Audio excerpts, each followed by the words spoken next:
System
malfunction.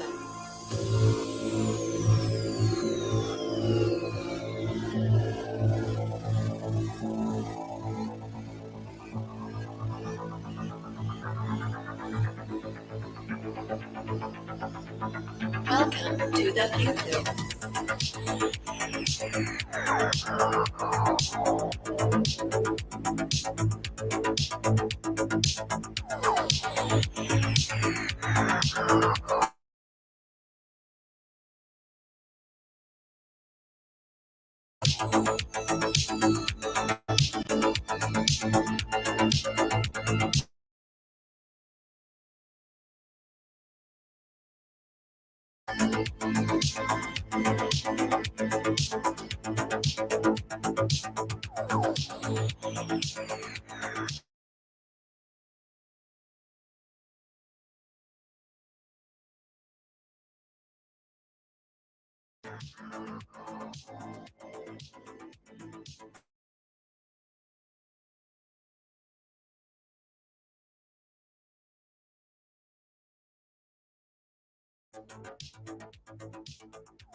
What's up, everybody?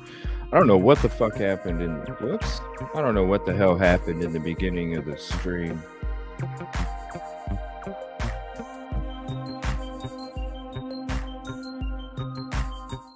There we go. Man, everything went haywire. Ended up dropping out and everything. It's like, what the hell? Right as I was starting the intro, so I don't know what the hell happened. I had to like totally get out, refresh, and all that stuff. And able to check out the intro there and see what actually took place. So I don't know. Apologize about that. What's up, Pam? Good morning or afternoon. It's still a little morning for me. Just woke up a little bit ago. Had to get a bunch of sleep, man. What a night last night. We're going to be going into those documents today. Just kind of talking about it all. Going through different things. Woke up at 4:30. Oh, yeah, that was a great show last night. What's up, Bobby? Good afternoon. What's up, Cindy P? I appreciate you guys so much. Pam gives me shivers. P Fox, shine like a diamond. I'm feeling lazy as hell today, too. I'm just sitting here at my desk. There's like so many. I don't know how long this stream's gonna be. There's so many things to go through. I need to go through some of my old shows, especially the Google guy walk around before they started taking everything away on Google, for sure. So yeah, I just got me some sleep. I went to bed right after the show last night. I was going to try and do a read through, but I was like, man, I'm too damn tired to do that shit. I got to be focused because it's a lot of words, a lot of pages, you know.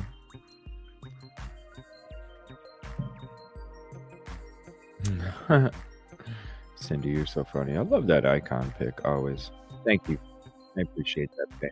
Thank you for the kind words. Natalie B, good afternoon. Here we go. Crazy P, Tech Death Hippie. I sent you an email back. Do me a favor. Let me know if you can make something custom. Because when I do my little screens in the beginning, I'm going to make one for Grizz for the intro. And then if me and Tech Death Hippie can get hooked up here, we might have one for him in the intro screens as well. Definitely got a shout out. What's up, Ice? Good afternoon, CM. I don't know. We'll find out. I mean, it still takes time. You know what I'm saying? There were other samples, right? But we don't know who's. You don't know whose the samples are. We don't know who could it have been. You know. One thing that is odd is that 3, and that was it. Just 3. So that's what's odd to me. Or 2. I gotta go back into that paperwork. We're gonna go into it. Hanging out on Dagos last night. Great show. Great conversation. I love Jules's passion. She's so awesome. I can't wait for her to join the show in the future. Her and Dago together. It's gonna be a lot of fun. I'm excited for that. It's gonna be really cool. It was kind of crazy. We ran into Rory, Jules, and Dago all in the same night during my show, and I appreciated all three of them ever since. Quartz and Cole, good afternoon. If I say good evening, I'm just used to being a night show. So, what's up, Sergeant? How you doing, buddy? Yeah. So if I say good evening at any point today, well, it's because I'm usually not on right now. Yes, Baptismo. Yeah, Baptismo is my bot. Baptismo is my bot. So don't worry about saying hi to Baptismo. Baptismo's feelings don't get hurt. Baptismo is just there to support and put the information out there for y'all, including this one, because it's very important. All suspects are innocent until proven guilty in a court of law, and all views, opinions, and any comments made on the show should be considered speculation. Because if you look right up above my finger, it says the Evil CJ Show. It doesn't say detective. It doesn't say criminologist. It doesn't say TA. It doesn't say any of that. It says show. Because it's a show. But we're about that soul, baby. It's about the soul. It's about what's inside the soul. It's about what exists in the soul. It's about what you put out from the soul, right? Because we all ain't here that long. So why don't we all just try and enjoy, right? We may not be here tomorrow, and that's the important thing to think about. We may not be here tomorrow. What's up, SRB? Chalk baby. Yeah, I thought my phone. I checked out. Oh, yeah, it was I don't know what happened. Good afternoon, Jinx. Appreciate all your hard work you do out there. For real, behind the scenes. Got exciting news. Speaking of Jinx. Tuesday, I was going to have an open panel for the Flora episode, and we might do that towards the end of the show, okay? Because of who I'm going to be having on Tuesday, so I can keep, because it is going to be a night show, and I do need to keep, I can't have like 4 or 5 hour show that night, so what I'm gonna do is I'm excited. We're gonna have Jinx, if you wanna let them know, and put the links up too for Meow. We're gonna have Meow Zedong and Kelly on the show on Tuesday talking about Flora, and fingers crossed with somebody else, but if not, it's in due time. You know what I'm saying? Fine wine takes time. And but I'm excited. We're gonna have Meow, somebody that I look up to when it comes to the Flora 4 case that Jinx had introduced her to us on the show on that first episode that we talked about Flora. And just as I've been, as time has gone by, I've got to kind of see like the information and such, and the dedication, and so it's an honor for me to be able to have Meow Zedong come join the show and talk about Flora. So it's very important. I'm honored. Kelly as well, for sure, because she has done a lot for this case too. And I love to highlight the people that not only fight for these families and fight for these cases, but also invest their own soul. Because not everybody has to. And when people do that, it's very important to make sure to highlight those individuals as well. So we're going to sit down. We'll probably have a conversation, hour and a half, 2 hours. And then after that, we'll just go from there. And, maybe in the future, if there's time and they're interested about a Q&A, that's totally up to them, whatever they're comfortable with. And if we're not able to, maybe at some point in the future, we could do that too. But I'm definitely honored that they're going to spend some of their time on here so we can have more discussions about the case and try and get it out there more and try and get the right thing to happen because we're talking about 4 little girls here. And if anybody, should have the justice that is deserved, it should be the children. So it's just very important. I hope you all show up for Tuesday. Please share it, spread the word, let people know because, you can even go to my show and go to my live sections and you could literally see the difference in the playlist view count when it comes to Idaho 4 compared to Flora. And I don't know. I just don't understand that. So I'm excited to do that Tuesday. I'm honored. And I can't wait to get this case out more and more for sure. So I just wanted to say that real quick. And thank you, Jinx. I appreciate all your help and your support ever since you joined the show. And, you've always meant the world to me. I know you know that. I just want to tell you again, thank you so much. What's up, Tech Death? Valerie, what's going on?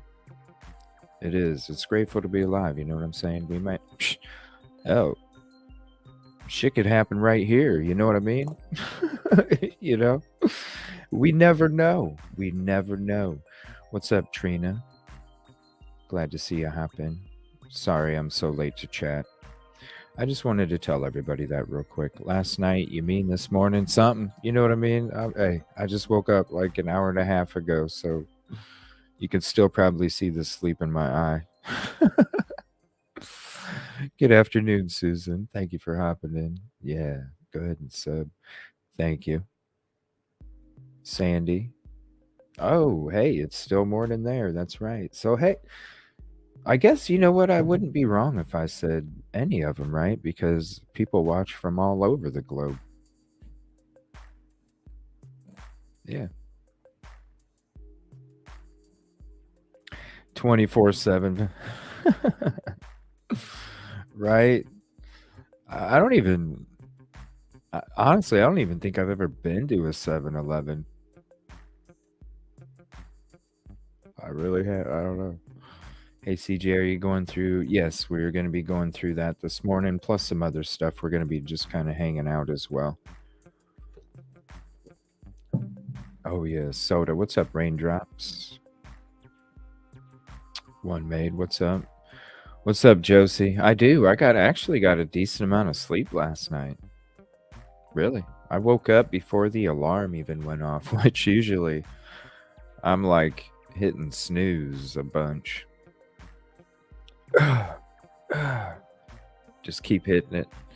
Yes, please sub to all these individuals. They also make content on Flora a lot better than my content. Like all these people are the ones to go to for your Flora content for sure. Definitely sub to Grizz. I am not sure, Susan. I am not sure. If anybody knows, please put it in chat. Thank you, Susan. No, and then what was done? Their bodies were placed on the floor of the fire station, like before the coroner even showed up. You know what I'm saying? You don't even have to hear the graphic part of the video. You could just watch with it on mute and see the kind of BS that was taking place. It's ridiculous. And these are children, man. These are children. Something with an email. What's up, Crime on a Dime? A rare zebra. Now I'm 20 minutes again. Oh, it's all right. We usually just say what's up. We got the intro. I say what's up to everybody. We just take a little bit to kind of get comfortable, and then we start going on that ride. What's up, D Smith? Man, I really need to. I need to get some free time so I can watch some of that old 24 episodes. I miss that. Start from the first one, you know. Oh, Jinx is out there like crazy. That's for sure. That's why I said she's the camo boots on the ground. Oh yeah, I was all over. Yeah, supporting Dago. I went over his show twice. Supporting him. I went live for a little bit.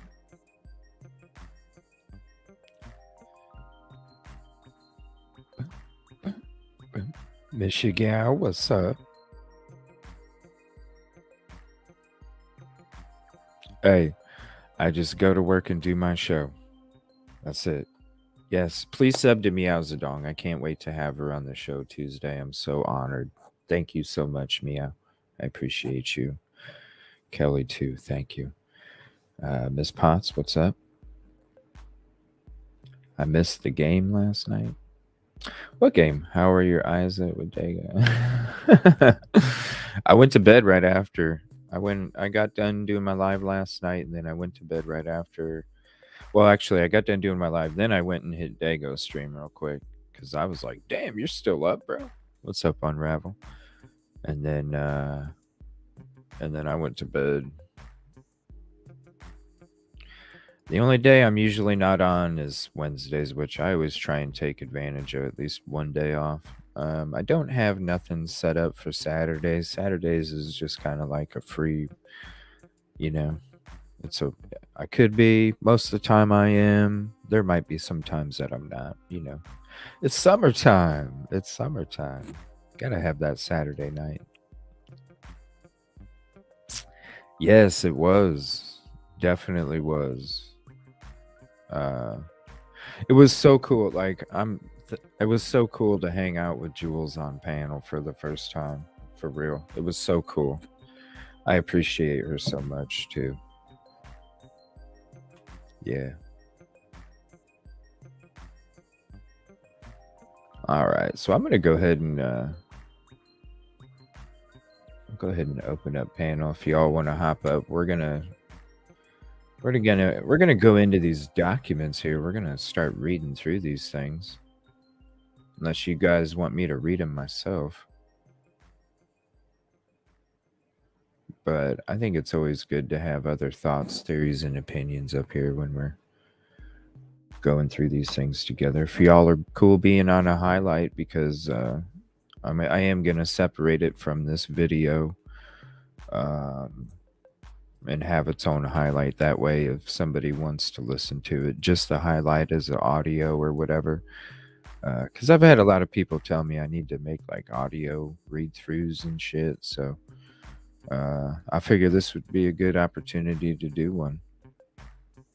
Oh, thank you, Pam. I appreciate that. So where did you hear?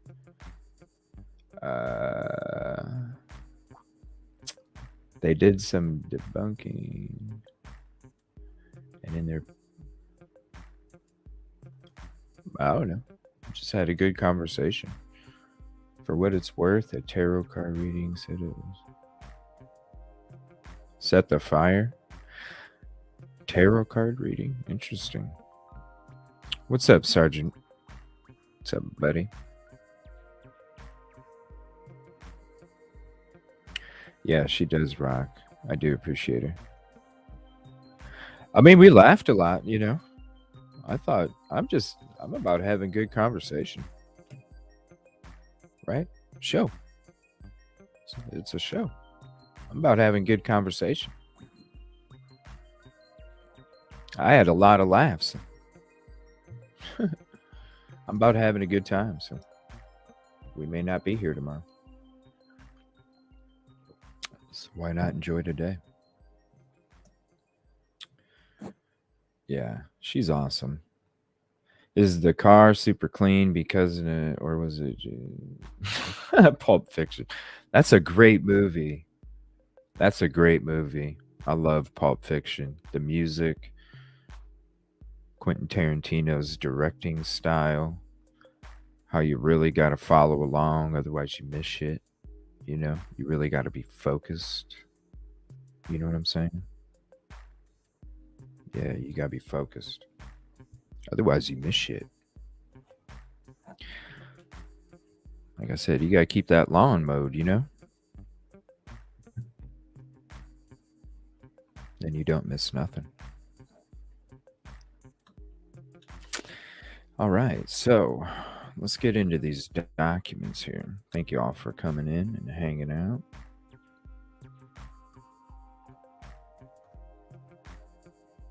What's up, Just Saying? Thank you so much for your support in the Flora episodes. I really appreciate that. For real. I know you were in there a lot during the Flora episode, and I just want to say thank you because it doesn't get much. It doesn't get much airtime.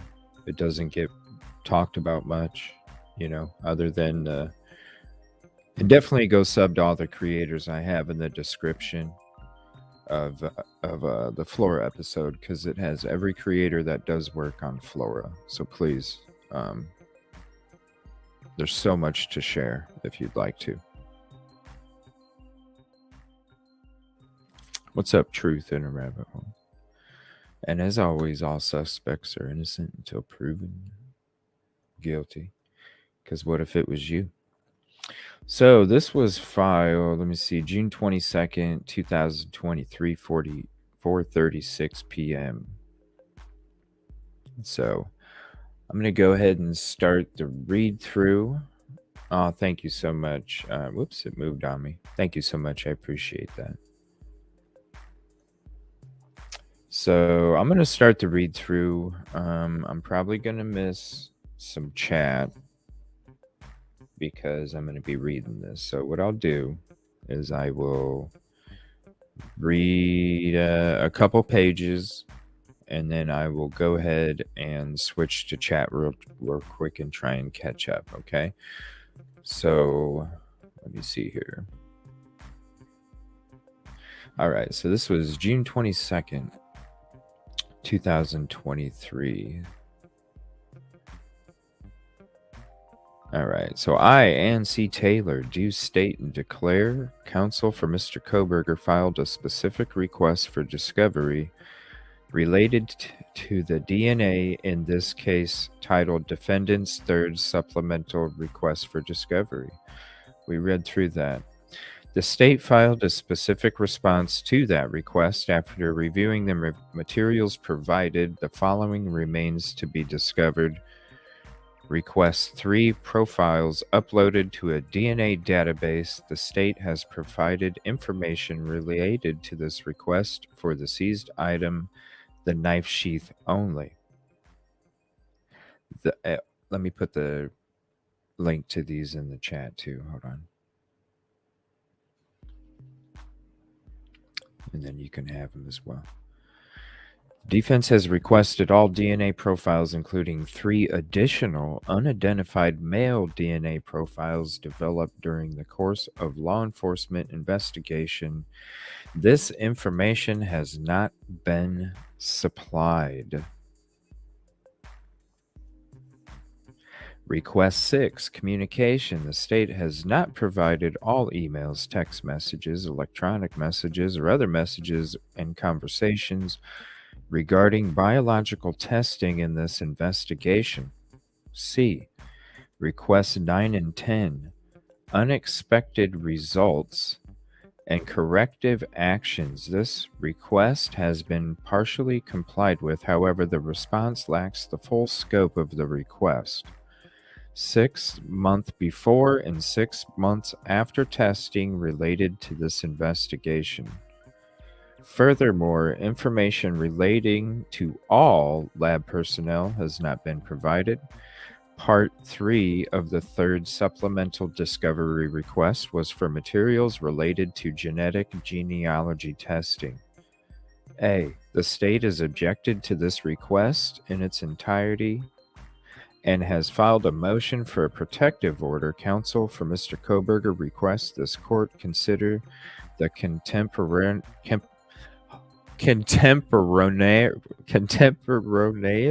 what? However you pronounce that shit, objection to the state's motion and declaration in support of the motion to compel. Contemporaneous. Whatever. The requested discovery is properly sought pursuant to Idaho Criminal Rule 16. This discovery is necessary to the preparation of Mr. Koberger's defense. Counsel for Mr. Koberger has reviewed the materials provided in this case regarding the DNA testing, laboratory reports, bench notes, photographs.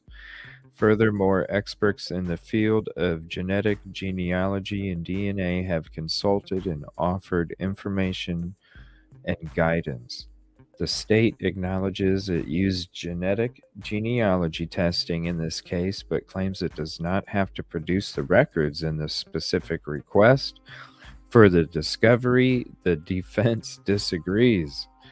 Counsel has learned through consultation with experts and sources referenced below that the use of genetic genealogy databases does not necessarily lead to a single individual as a potential suspect, and that reports of these searches often reference multiple individuals for further investigation and DNA testing. In fact, the state acknowledges such in its motion for protective order when it acknowledges, quote, hundreds of relatives, page 5 motion for protection order. The testing conducted by a private lab is completely different in nature than the testing done by forensic labs. Genetic genealogy labs do not generate a profile in the same way that forensic labs do, and there cannot be a direct comparison between the data obtained in this case by the Idaho State Forensic Crime Lab and the private lab. The tests used by private labs are either SNP, single nucleotide polymorphisms, or genome sequencing. These tests are similar to the methods used by commercial services such as 23andMe and Ancestry.com. Based upon information from experts in the field, I have learned that once a genetic genealogy profile is created and the testing by the private lab is completed, the profile is uploaded to a database that contains similar data from other individuals. Once the genetic genealogy profile is uploaded, the profile is compared within the database and relatives are identified. It is my understanding that once possible relatives have been identified, their identities are used to construct a family tree, to identify possible suspects using public records, and in some instances, contacting individuals for further information. That's interesting. Huh. The possibility of other relatives who might be similar to Mr. Koberger is extremely important to the defense in this case. The process used in this method of identification may be extremely important to Mr. Koberger's defense. The timing and steps utilized are extremely important to Mr. Koberger's case investigation and defense. And Taylor ain't playing. I have reviewed a copy of the Idaho State Police announcement dated July 28, 2021, that the Idaho State Police Forensic Services Laboratory, ISPFS, secured a grant to fund genetic genealogy testing for unsolved Idaho cases, right? See attached Exhibit A. ISPFS contracted with Ortham Laboratories in Texas. Thank you, Idaho, on the sign out in the middle of the front yard. The U.S. Department of Justice issued its interim policy for forensic genetic genealogy, DNA analysis, and search in 2019. The website, the policy describes the process that law enforcement engages in during these searches, and we will continue in a moment. Whoa. What's up? Let me get back to chat. Holy crap. And Taylor ain't playing. What's up? What's up? Let me man, let me see, how far am I through this? I'm on page 4. I'm just going to read through this here real quick, and then I'm going to open up for everything, okay? So I appreciate you real quick. I apologize if I'm not seeing chat. Just keep that in mind. I'm just going to try and bust this out real quick, and then we're going to open up panel and phone lines and all that stuff, and we're just going to sit here and have a conversation. So thank you all, please. I will go through the replay chat when the show's over. So if I apologize if I do miss anything, okay? I apologize. I'm just going to read through this real quick. We're 4 out of 26. I think I can get this knocked out in 45. The policy describes the process that law enforcement engages in during these searches and the results and limitations of the method. Please take notes too. If you notice on a page that there's a certain something, thank you so much for that, Dre. I appreciate that. Let me highlight that real quick while I mention this. Thank you so much. I appreciate that. If at any moment you guys, I'll tell you what page it is. If there's a page, take a note on a notebook. If there's something you want to reference to back on these documents when I open up the panel and I open up the call lines, have your notebook ready, get your notes, take your note down. Let's go back to that page. Let's discuss it. Let's go through it all together after that. And we could make our own highlight about that too. Okay. I'm just trying. There's been a lot of people that have reached out about me doing audio stuff for read throughs and stuff. And so I'm just going to go ahead and knock this out, and then we'll get to everybody. I appreciate y'all for hanging out so much. Let me see here. So this is page 4. All right. The policy describes the process that law enforcement. Thank you so much for the membership. I will get to those in a minute. I promise. I promise. I promise. The policy describes the process that law enforcement engages in during these searches and the results and limitations of the method. The identified individuals are one or more genetic associations. That means that the donor of the forensic or reference sample may be related to a service user. Emphasis added, which may require additional investigative work and testing. If a suspect is identified, the agency is required to retain all FGG profiles, account information, and data for potential use during prosecution and subsequent judicial proceedings. See attached Exhibit B. VII, a new collaborative national technology validation and implementation collaborative. Woo, Sue.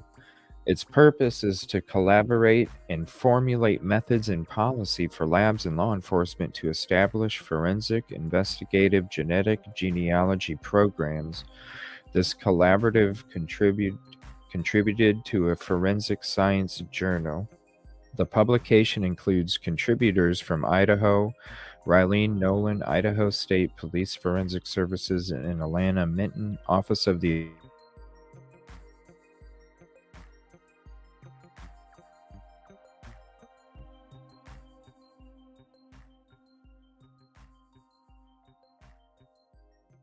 Attorney General. Aforementioned works with rules of discovery. See attached Exhibit C. VIII. I am aware of specific news reports in this case regarding Mr. Koberger's DNA, as published by the New York Times on June 11th, 2023, that FBI personnel worked with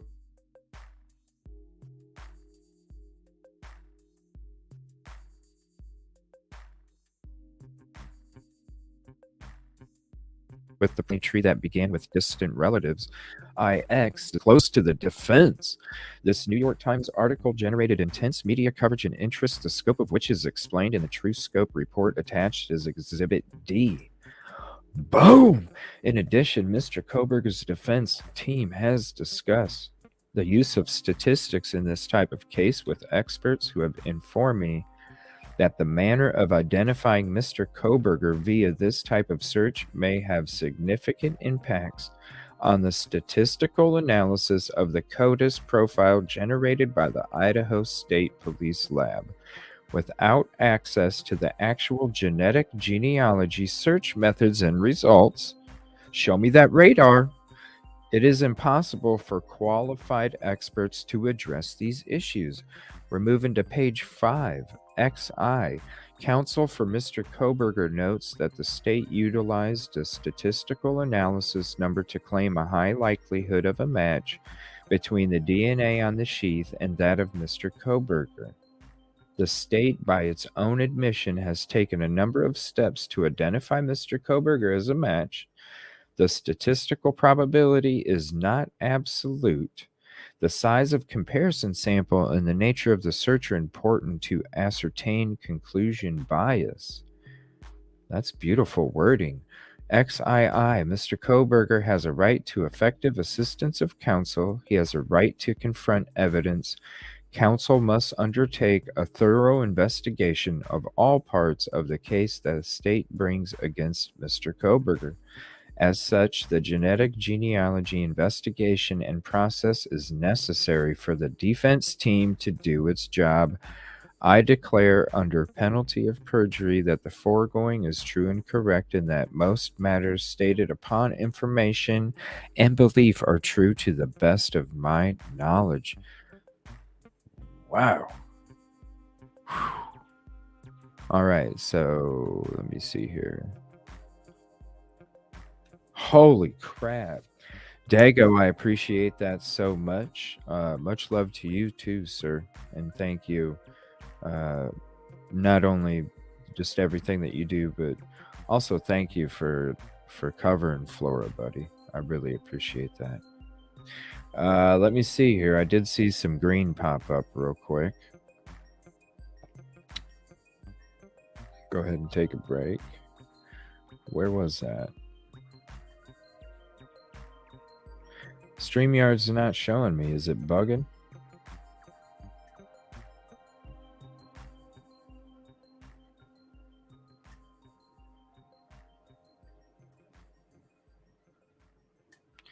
I saw somebody. It's not showing me on StreamYard.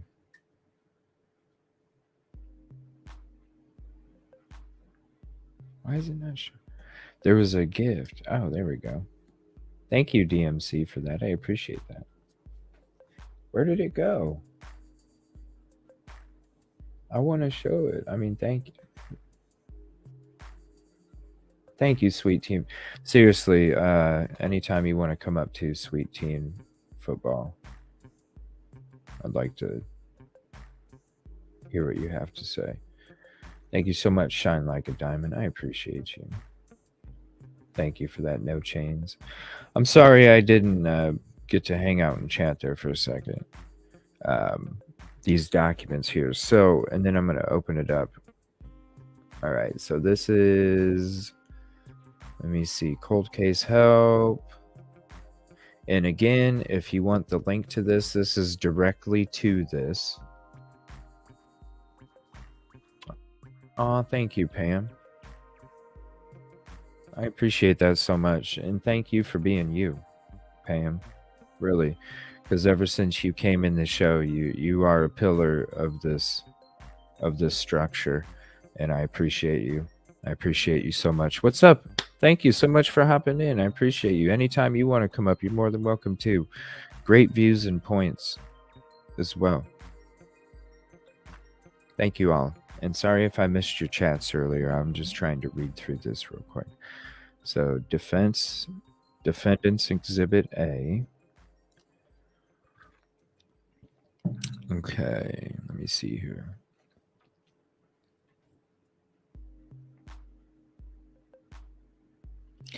So this is purpose and scope, forensic, genetic, genealogical DNA analysis and searching. The purpose of this interim policy is to promote the reasoned exercise of investigative, scientific, and prosecutorial discretion in cases that involve forensic, genetic, genealogical DNA analysis, and searching FGGS. It provides, this is page 7, by the way.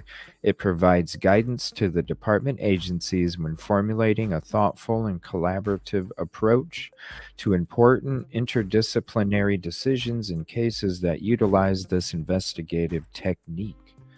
Collaboration between investigators, laboratory personnel, and prosecutors is important because the decision to pursue FGGS may affect privacy interests, the consumption of forensic samples, and law enforcement's ability to solve violent crime. Very interesting.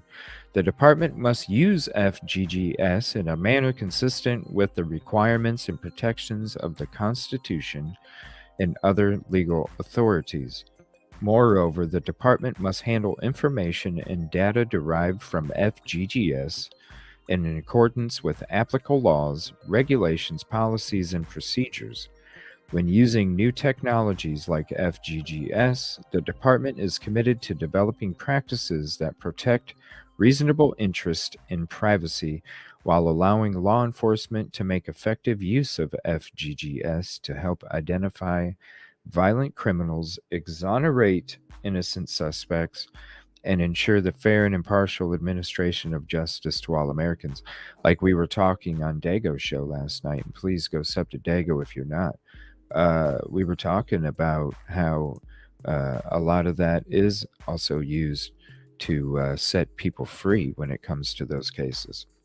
The department will continue to assess its investigative tools and techniques to ensure that its policies and practices properly reflect its law enforcement mission and its commitment to respect individual privacy and civil liberties. This interim policy establishes general principles for the use of FGGS by department components during criminal investigations and in other circumstances that involve department resources, interests, and equities. The scope of this interim policy is limited to the requirements set forth hereon. It does not control investigative, scientific, or prosecutorial activities or decisions not specifically addressed. The department individual law enforcement components may issue additional guidance that is consistent with the provisions of this interim policy.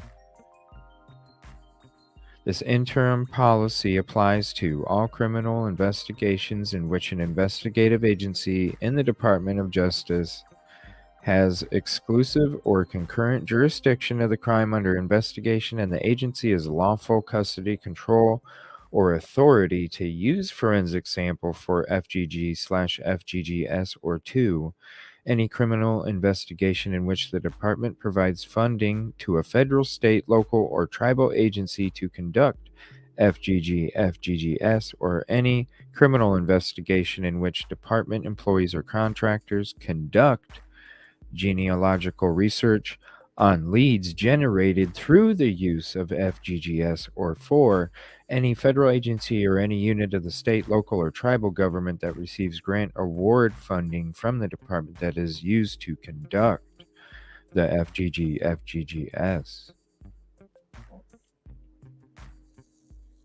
Wow. So it's basically telling you what it's used for, how to use it, the funding, the rules,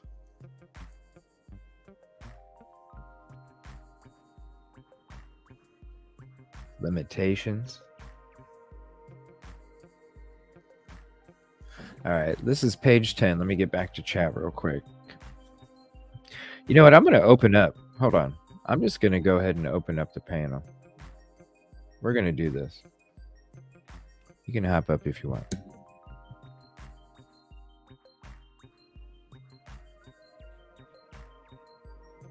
Let me put the sign in the window here too.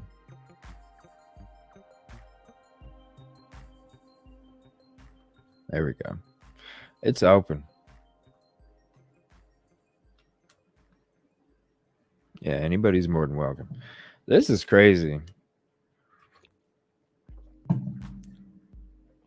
I was going to try and read the whole damn thing, but you know what? We'll just kind of read through it together, talk about it. If there's certain pages I think the first couple pages were said enough, you know?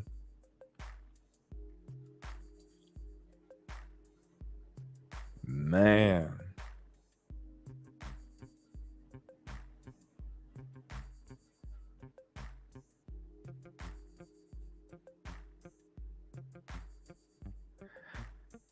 I got a lot of reading to do this weekend. New York Times Mike Baker article.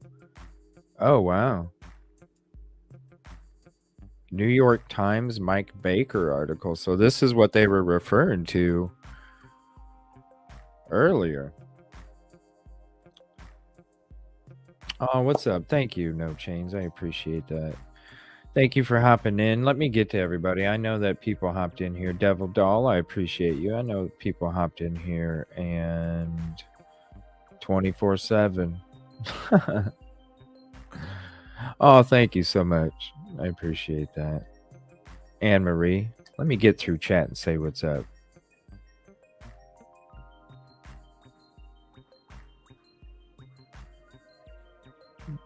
Let me see here. Give me a second. What's up, Delphi? Well, thank you. I appreciate you hanging out. And thanks for gifting the sub there. Dre again, what's up? Thank you, SRB. The state is guilty. Yeah, man. Preach. Preach.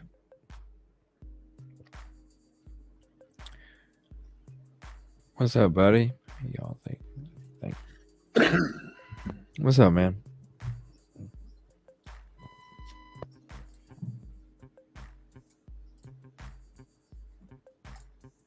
Midnight Nurse Carla. Am I in there? Yeah, you're in here, buddy. You kept us all up to 3 a.m. What's going on? Whatever, man. Dude, when I was done, I was shocked. I saw Dago on, so I was like, "Damn, man, you're still on." This is a great show. Uh-oh.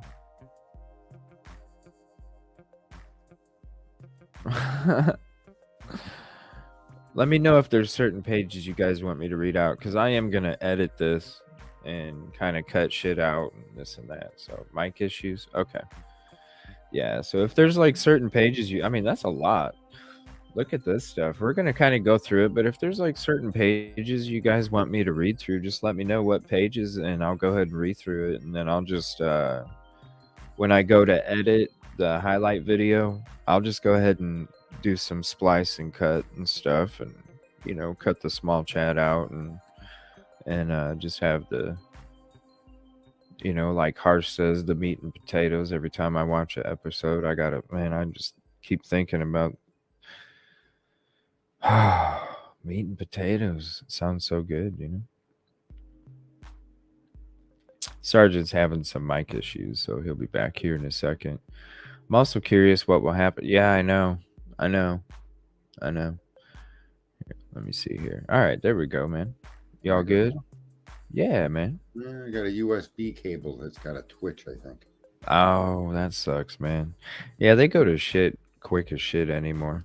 Yeah, they just sit there. This mic hasn't moved since I stopped streaming 2 years ago. All of a sudden, now it's got a problem. Whatever. Dude, it's like I was getting ready to do my live, because I have my tablet for YouTube chat so I can watch it while I'm doing my show. And right as I was going live, right as I was hitting the intro, all of a sudden my fucking router went to shit, and I was like, oh hell no. So I had to just hurry it up and hardwire it up, and I'm like, I'll just have to deal without watching chat for right now. So no rhyme, no reason. Things just suddenly Thank you so much for the super sticker. I hear circus music. I appreciate that so much. You've been so supportive of the channel, and I just want to say thank you. It means a lot. I find this whole process of their the process is open as it is, and it's not fully open. But I think what intrigues me a lot is when you hold it up against your constitutional protections. And I think, Yeah. just for the record, we need to start calling them constitutional protections because they're not rights. You don't have a constitutional right. That's not what it is. You have a constitutional protection from government overreach. You see, the government can't tell you you can't say this or that. They just can't. That's what that is. You're not given the right to speak freely or the right to worship a religion. That's not how it works. It's government is protected from interfering with that activity, and then in fact they're there to protect it, even if they have to nuke somebody. You see, and we've gotten into this where words they say to describe things are inaccurate. Touch DNA is really transfer DNA. It's like the clown show of DNA. Okay. Constitutional protections, that means something. It means you're protected from the government doing anything to you outside the bounds or crossing that boundary. And that's kind of the most intriguing part about this case, is because it really, if people frame the Constitution as a protection for themselves, I think many more people in the country will understand, when you look at what they're doing to Brian Kohlberger, that the government is violating its what it's to be protecting, which is your privacy, your right to a fair trial, your right to not even your right, their inability to trample on your privacy, they're not supposed to do these things, and yet here they are doing them with this guy. Well, and you know what's crazy is it's like everything in life, my man.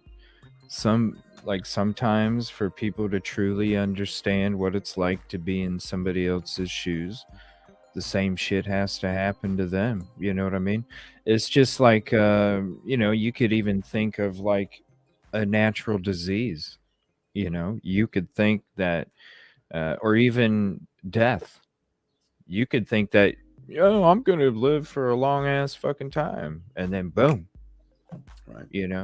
Until there's just some people out there that will just continue to think something or whatever until like exactly what you're talking about, until they're in that position, and then it's then it's like, oh shit, now I know what everybody else was saying about innocent until proven guilty, and all this other shit. Right. And that whole thing, constitutional protections, that's what it's there for. It's protect you from government. And believe me, people, that's the whole basis of the country, because everywhere in all of man's history, the only enemies that you find are the ones the government makes for you. You and I did not go over to Iraq and start a war, right? We didn't do any of that. We're here. We're being told something, and we either accept it or we don't. And when it comes to what they've done with Brian, I mean, the paperwork that you're reading, and there's so much more to read, right? Where they explain that they've got DNA from someone's cigarette butt, which is a legal maneuver. That's completely within They got surreptitiously DNA from others, right? Yet they didn't give that to Brian Kohlberger. In other words, that they're proving to you that they understand the investigative boundaries of a government agency, and yet when it comes to Brian, they didn't do that until after they got warrants. That to me is a big problem.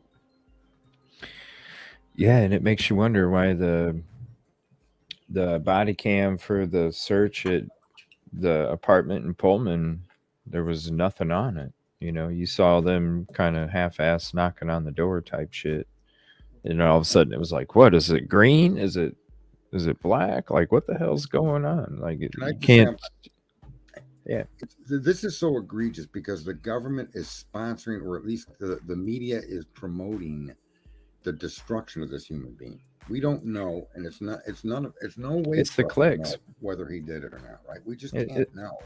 It's the clicks, just like when this octillion number dropped, man. I love that number. Boom, like boom, News Nation, all these other places, and it was like bam, and then you start looking at it and you're like,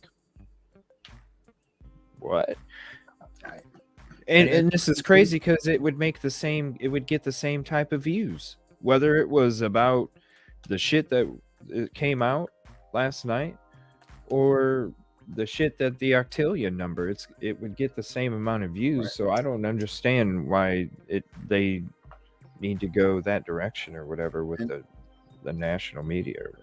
I don't object to the state telling its story. For instance, when they give a rundown of what they say they know he did, or they don't know he did. When they say that these actions, whether it be the phone or the traveling with the cell pings, mean this. Now I understand the state is completely okay with, and it's nothing out of bounds to come to those conclusions. But it's rather stunning that even when these conclusions now, as this discovery takes place, seems to be in serious doubt. Even more so, you question how did they even come to this theory that turning off your phone proves he did this? Driving his car around at Idaho proves he stalked and did. See that's to me is offensive, and to me, I don't think the government should be allowed to go that far with stuff. So that theory, I think, where they put it in the I don't think PCA, it's I just don't to me, know, it's man. just unconscionable because there's nothing in there except for their story of events. There's no evidence placing them there, and that to me, it's just like they're going too far. I don't even think I think I don't know. I'm kind of on the side where I think I don't think they involved themselves as much as Moscow and ISP wanted them to. You're referring to the FBI or the Yeah, yeah. yeah, yeah. Because All I right, well, think back, I don't back know. I up. think they were like I think they kind of they kind of put two and two together, and they were like, I don't know. What's up, Grizz? What's up, buddy? Yeah, some crazy shit came out last night. Oh, thank you. Yeah, some crazy shit came out last night, Grizz. Yeah, it was in a different stream. It had ended, but I was listening to it, and the constant march towards he did it, and it's just it's amazing to me that we're all trapped up in that kind of that bubble, and that's the bubble they want us in. Right, yeah. And P. Fox says, I don't think MPD wanted the FBI involved. No, I don't think so either. I don't think So they you want think, it. really? Right. No, why would they? It's a local issue, and when you're looking at the evidence that's being that they claim they had to tell this tale and arrest the guy, when the defense starts telling them, give it to me, even the FBI and all these other, they're all saying we didn't keep notes, we didn't keep link. Okay, so you got involved, you did all this work and gave it to the cops, but you got no verification of it. Yeah, that's How what's is that really right? odd Yeah, too. can Right. we pay our taxes that way, please? Yeah, that's what's Right. really odd for sure.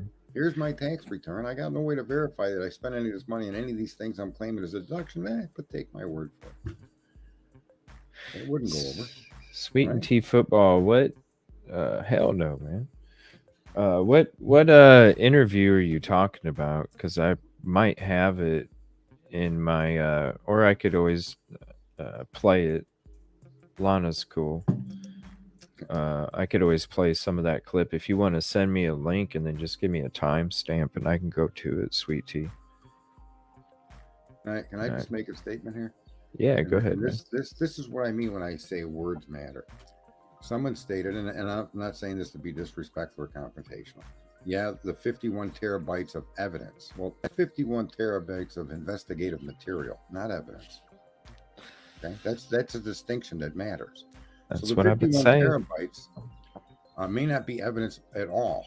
It may simply be video that they interpret. That's what I'm Evidence to me saying. would be something that shows you did the knife in his possession, blood. It's the big number, DNA. man. That's It's evidence, right? the This story about octillion. him, yeah, this story about him telling them turning off your phone is consistent with what criminals do. That may be true. That is true. But how do you say that we know Brian Kohlberger actually did that? Show me the evidence that he did that, or that's a conspiracy theory. And that I mean, we as Americans are told we tell conspiracy theories, right, all the time. And it was funny when they had that mask mandate. If you read the original boxes, those masks were given out. It expressly says will not protect against the coronavirus. And yet they mandated the whole country wear them to the point where people that didn't read directions were willing to call the police on you because the Oh government yeah, said I you know. had to have. So here's the thought. All I'm trying to point out is no matter what side of the coin you come down on, is that we are supposedly the conspiracy theorists. But it always seems to turn out later in the day, later in the year, that we were right. Right? It's just shocking. And so when you have a policeman suggest that this man committed a crime and turning off the phone is evidence that he turned it off to commit the crime, that is just unacceptable. That's a theory. It is. And It yet is. they arrested and charged this man with this horrific crime on his cell phone pings, plays him here or there. But the irony of those pings is the last ping shows him at home. The next ping comes an hour and a half after the murders, right?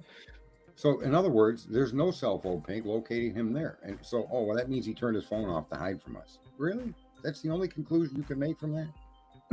How about he went to sleep because he was up all night? He took a nap. Yeah, it's like I was saying, it's that Christmas stocking that you think is full of fucking Kit Kats and Hot Wheels and all that shit, and then you go to look at it and it's nothing but coal, man. Or cat poo is in there. You know what I'm saying? What's You're up, Frank? How you doing, What's up, buddy? CJ? How you doing, buddy? What's Up Friday. Hey, what's going on? It's How that are you? Christmas stocking, man. And I was saying for that whole 51 terabytes, I was like, yeah, it's all fucking video of every fucking white silver car in the fucking area.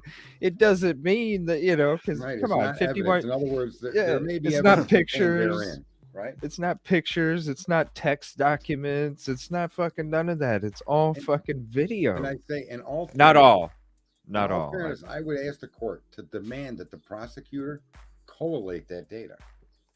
Collate it under categories, and the most important category of I all wonder is if direct they evidence. have the- Show me in that pile of info where direct evidence connects Kohlberger to that crime. I don't want to. They won't be able to. I wonder What's up, you I guys? wonder if they have the same car that went the wrong way. or Marty McFly'd that shit and he was Yeah. in two spots at once. Look at this crew. Where's Doc Brown? What's up, buddy? So there you go. Nothing's going wrong with on, Cole. brother? No, it's the whole like Christmas tradition, the whole Cole Christmas tradition. How Well, are let's we be honest. doing? What's up? How's everybody doing up here tonight? I'm doing good, man. You get some sleep, man. You had a late night yourself. Mhm. Yeah. Yeah, sir. I slept till 11:15, which I don't normally do. So yeah. Yeah, I hear you. So what'd you do last night, Frank? Man, I saw a couple videos. I didn't get to check them out yet. I But called what'd you Moscow do? PD. Oh, did you? Yeah. You did what? Last night. No, Dago actually had that clip on his live yesterday. Oh, okay. Oh yeah, yesterday. Yeah. Right. I had a lot of emails back and forth with Captain Oh, Dellinger. yeah. The Brett Payne. Yeah, Yeah, that was interesting. Yeah. Okay. He didn't want to talk too much about himself, but No. fine. Yeah. And then he's shit. he's definitely gonna have some talking to do here pretty soon. I know, right? Yeah. I heard your stream went on to the wee hours of the morning with stripper poles and the whole nine. Damn, bro. It did. They were throwing $1 bills at me, brother. They were. And them real coconuts too. There you go. Yeah. But I throw change. It's more Listen. interesting. All I can say is I go to work and I do my show. That's right, baby. That's all I do. I want to. What were your guys' thoughts on the new documents? Validation. Yeah, we kind of all find it like new, but just needed the clarification of it. You know what I mean? Yeah. Yeah, Brian Kohlberger, the stalker with cell phone pings, and then you find out from the defense there's nothing that connects him to these women at all. Exactly. My But he God. went 12 times to Moscow, right? Yeah, because the Yeah. shopping is better there. Yeah, exactly. Yeah, Kim made sure that was. It really well done. is. Listen, That's they fact. It really showed, is. they showed video of him shopping. I mean, the only direct evidence of Brian Kohlberger doing anything is pretty much what normal people would do, right? Shopping is a crime nowadays, apparently. Apparently. Yeah, I guess. And Or also for criminality is a crime too.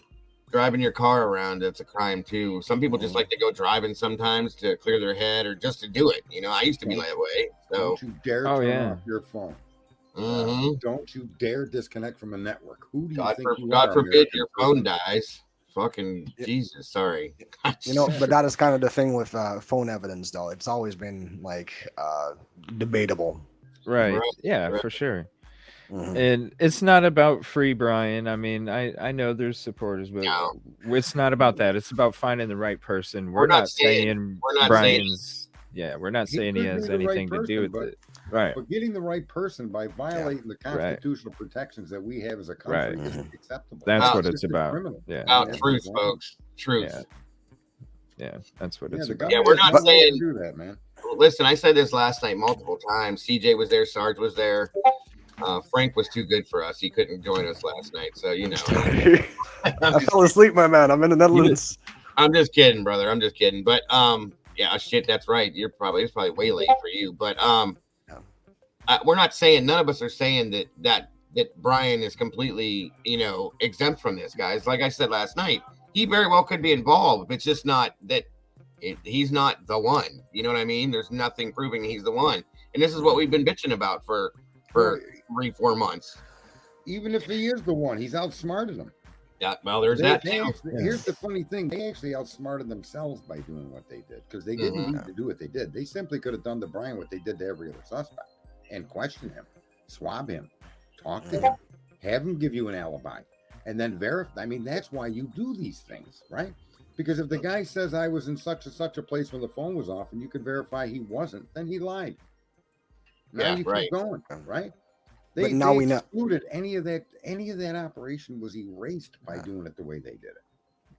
Brian's not. Now we know there is no connection. It's too late. Sorry, Frank. What? No. Sorry, I didn't mean to interrupt you. But now we know at least there's no connection. Well, not that there's no connection. They obviously got to him somehow. Not sure how they got to the conclusion. There's something, but it was a couple of weeks after that incident, right? There's something. I don't know. Why did they pick BK and not Joe Schmo? That's what I was saying yesterday on David's show. We were showing that after David, right? That page 9. Yeah. And it said that they were doing a query for white Elantras at WSU. Right. And they pulled up. Yeah, I mean, I can go to that too.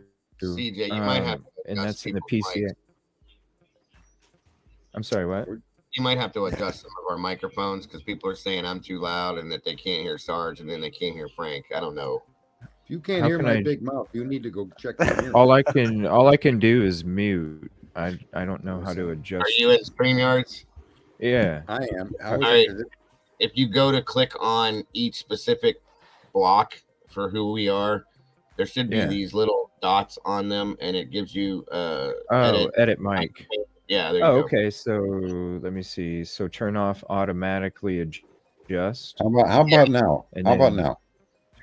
Okay, hold on. So turn Dago down, and then turn who up? Typical. Right. Always trying to shut me up. All right. So who do I need to turn up? Turn up my mic, but I just turned my mic up myself. I can adjust it in settings. I didn't know that till just now. I just adjusted my mic. There you go. Talk Baby just said you're good, Sarge. Yeah, we're good, man. Okay, and then turn Frank up. Frank's quiet anyway. Frank up. I'm quiet anyway. Yeah. All right. Oh, Sarge, I don't need substitute volume. All right. So how about that? And then Everyone's good. They said Sergeant Friday. I'm a fan. Sarge got like wedding, marriage proposals and shit floating around now. Damn, Sergeant. All right. So everybody good? I think. I'm a fan of. I didn't know you could do that. Oh yeah, Can I go off on a little tangent for like a minute and a half? Yeah, go ahead. All right, listen. No matter who's in that room, if we give you all an IQ test, it absolutely means nothing. You see, the difference between knowledgeable and smart is somebody that's smart is somebody that's seeking knowledge, right? And then they interpret and learn to understand it. Knowledge is a fleeting thing that you can acquire at any time, at any place, for any reason. And when we come into situations like this, the Koberger situation, you now have an opportunity to gain knowledge, how the system works, why it works the way it works. Is this, and this? Do those make sense? Which most people can. But the point I'm trying to make is everybody is smart and everybody is knowledgeable if they simply seek for the answers. You can have an IQ of 147 or an IQ of 101, and your ability to learn is not any different. The difference with IQ numbers only means this person may be a little more quicker at learning it than you, but there's no way you're unable to learn what that person learned. No matter what Einstein said, no matter what Stephen Hawking has said, you yourself can understand that if you simply apply your time to acquire the knowledge. And that's why I like coming to this room and these rooms with crime, is because I don't know if people are conscious of that, but there's a lot of that going on. They don't know, they look it up, they figure it out, they come back, they share it with us, and that is powerful. That's what we're all supposed to do. Instead of looking at an idiot box and they tell us, the Florida's going to flood in 3 weeks and it's going to be gone. Just ignore that. Go look up and see what the weather is. You know what I mean? Right. All right, I'm done. But I just wanted to say that's why I like, and the people in here saying nice things about me, I truly mean it when I say that this is a good group of people. No matter what stream you go into, even if they think Brian's guilty, people are still trying to think critically and figure things out. Yeah. That's awesome. Well, I like to stay. No, go ahead, bud. I like to stay in that gray area, like a healthy dose of skepticism. Yes. Yeah, and that's why it's funny. I was going to say this yesterday. I didn't get a chance to. You're newer to this group of people, Frank. But it's funny because I was saying there's each one of us has our own way of fitting into this circle. Okay, and there's Jules and there's CJ, there's Rory, there's Sarge. Sarge doesn't even run a channel, but he's in this circle with us, and so on and so forth. And we all kind of magnetize together with this because each one of us has a specific way that we do certain things, and it makes this work, and it makes that cogwheel turn. You know what I'm saying? And it really is. I'm really impressed. It's a very good group of people with the critical thinking, the intelligent. Not that it's intelligent, like Sarge just said. It's just the fact that we're here looking at things and thinking about these things as we're looking at it, and we're putting it all together the way we should. You know what I'm saying? And that's respectable. I respect each and every one of you guys at a level that's not even comprehensible with words. And like I said, we've only known Frank for 3 days, and he just automatically boom like that. And that's what's amazing about this. I had a discussion with the lawyer, and I told him that Brian Koberger is and will appeal that indictment. Oh, yeah. His father made the comment that you can't do that. The appeal comes after the case. And here's why I'm pointing this out. They're cool people. They're smart people. They're lawyers. I mean, I get it. But they were inaccurate in contradicting me. Right. Because here's the only reason why I know, and I'm not a lawyer. I went and I looked this stuff up long before anybody else did. And that's one of the things I came out on the stream with. If he is indicted, he can appeal it.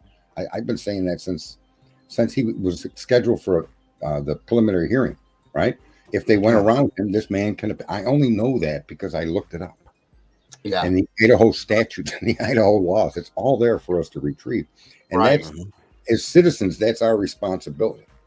Yes, right? Sir. To make sure that our representatives and our people that are supposedly looking out for our best interest are doing so by following the rules, right? Yeah. Like I own a construction company, and there's supposed to be so many nails and different things that you're doing, right? Yep. And you're supposed to follow those directions. Otherwise, you end up with a shoddy product that's just inferior. That's right. And you have problems down the road. Good way right? to put it. That's a good. How many of us put a swing set together for our kids and had a handful of bolts and then went back to the instructions, right? Right. That's a good point. And that's what's happening here with Brian Koberger. They built a swing set around the guy, and they got a handful of hardware left. They don't know where it belongs. Now they're going to go back to the rule book. Well, they're going to try to hide the rule book from us because they don't want to get this thing squashed on their ignorance. Right. Right. Well, like I that's said, what's going to happen too. That's a fact. I'm seeing people in chat saying things, and I do want to say, what was I trying to say? Actually, sorry. That I'm still tired, guys. My apologies. That No worries. I'm glad that you joined us, Frank. Hopefully you're here for the long haul with us. We appreciate you. Sure. And there's Jinx. Hey, how are you? Jinx. We're definitely grateful to have you on board, brother. Thank you. I can't speak for everybody, but I think everybody feels the same way. So, well, that's awesome. I have enough beer, so I definitely can go for a while. What time is it over there, man? Is it like Let me see. 12 minutes after 8 PM. At night? p.m. Okay. damn. And it's freaking hot in here. I Is like it 2 really? fans on. Yeah. Air conditioning. I know. What's Well, the at what's least the weather? at least you What's the got weather beverage. like over there? Extremely sunny. But the humidity, that's what it does. Yeah, Oh yeah, humid over Mhm. there. Yeah, like Yeah, that that's here. the worst. That's And the you're worst. in Holland, was it? yeah. We don't call it Holland.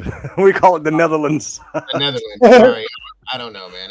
Holland is really disrespectful. Nah, kidding. It's not. I'm learning. I don't I'm give a learning. shit. Nah, Holland, whatever. Doesn't matter. How are you, Jinx? It don't matter. I'm good. How are you? Yeah, what's up? I'm doing great. I'm doing great. It's good to see you. Good to see you guys. How is everything going? I know there's a lot of turn of events with the Idaho, so I'm ready to buckle up. What y'all got? Absolutely. Crazy. I mean, hell, Dago, if you want, you can go ahead and explain it, man. You went through all the documents last night. I just started to get into them. Well, I mean, everything in a That's it. nutshell, to break it down. Basically, the defense attorney, Ann Taylor, Brian Koberger's defense attorney, the leader of his defense team, I should say, dropped documents yesterday stating that there is, well, I should word it the way they worded it, that there is zero DNA from the victims in his home, his office, his car, and anything that has to do with him. There's none. There's no DNA from the victims there at all. They've also found actually three, but two other male DNA profiles in the house around the victim's area where the victims were found. The glove that we were all told to ignore and forget about. There's another male DNA profile that was found on that. That's a little leafy with me still. I'm not sure that has a whole lot of importance, but at this point, it is what it is. Now, that being said, as we were all talking about yesterday, amazingly enough, the car, it was stated in the new documentation that they had the wrong car going the wrong direction at the wrong time, basically. It just, we've all been saying this stuff, pretty much for months. Okay. I can't say since the very beginning, because each and every one of us in the very beginning looked at Brian and said, okay, did you do this? I think you did this. We were mainstream media, shoved it down our throats like they do with everything. And, we had to step back and go, okay, wait a minute, something's not right here. And this is where, like Sarge is talking about with critical thinking, we're all looking at things going, no, I'm going to go look at this myself and make my own judgment on this. And here we are with it. So, Right. that's breaking it down into, the small side. But I feel, and I said this last night, that this coming week, we have a hearing coming up. I think it's Tuesday. If I'm wrong, somebody correct me. Yeah. But You're right. I expect to see more documentation coming from the defense, and I think it's going to show even more of what we've been looking at. So, a lot of people have changed their minds over a 24-hour period. I'll just put it that way. And they're still going, in that direction. So we'll see what happens. But I'm glad that door has finally been opened. I'll put it that way. That it's not locked anymore. Sure. And that door's swinging freely now. So that's pretty much what it is. Yeah, everything that we pretty much were trying to say, hey, we need to explore these other avenues, because what if this stuff, with the way that it didn't make sense from the beginning, Yes. that's why we started trying to explore other theories, thoughts, and opinions, because we go to what makes sense. And these documents are pretty much showing us, yeah, the shit that we thought didn't make sense make sense for a reason, and the reasons were put out yesterday. Yeah. Or and the 22nd just released us. Right. And I see you guys ask, and I had a pretty decent phone conversation with Rory this morning after I got up, and he's okay. He's good. CJ was kind of with him last night a little bit. He's having some experiences, I'll put it that way, but he's good. He's safe. He's all right. So Everybody worrying about him. He's all right. Yeah, he's fine. He's probably just getting some extra sleep, honestly. And he's got a little hangover rolling too, I think. So, you know, Yeah. Well deserved. What was interesting was watching. His name is Daniel, right? Is his roller coaster ride of no, yes, no, right? I think that's kind of interesting to see how he, as a host, has passed through different conclusions that he was, pretty solid with, and then bang, it changed, and then bang, it changed. It's interesting, and look at it. It's fantastic to witness that when we accept we can be inaccurate or wrong. It absolutely is, and I've always said that you have to be wrong before you can to learn something. You didn't get born knowing how to tie your shoes. You did it wrong. How many times? Oh, right? Yeah, Daniel. Being wrong is not a bad thing. Being wrong is an educational opportunity. Thank you. Yeah. Yay. It is. Right? Daniel always claimed, for those of you that don't know who we're talking about, Daniel from Drunk Turkey, he always claimed, if he's wrong, he's wrong. He's just like we are, I'm not afraid to say I'm wrong, and that's what he said last night. He messaged me right after he looked at this during his live stream and said, "Yo, brother, I'm starting to look.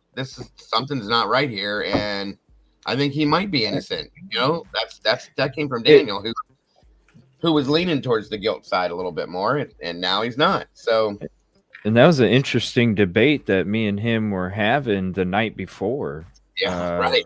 When it came to, because I was like, no, dude, like, show me the fucking radar. Don't tell me that I went 68 and a 55 and tell me to be like, okay, if I know I didn't do it, I want to see the radar, man. And I think when those documents came out, then it's like, yeah, you know what? Like, I'm not just kind of like, I'm not some Koberger fan or anything like that. Not at all. It's about shit don't make sense. Right. I'm not going to stick to the narrative. Right. We're not. They've boxed this evidence and they've framed it behind a horrific event. And everything this man does is tied to that event. It's almost like his parents gave birth to him for him to grow up and do this. I mean, why haven't they accused the parents of that yet? Because turning off your phone and driving your car and going to school and getting a degree and being a teacher's assistant, all of that stuff apparently was only so that he could do something terrible like this, right? And that's the narrative that this is being framed in. And that's why so many people still debate guilt or innocence. Whereas if I don't even care at this point. What I want to know is that you got the evidence on the right guy and you did it the right way. The right way. Exactly. That's it.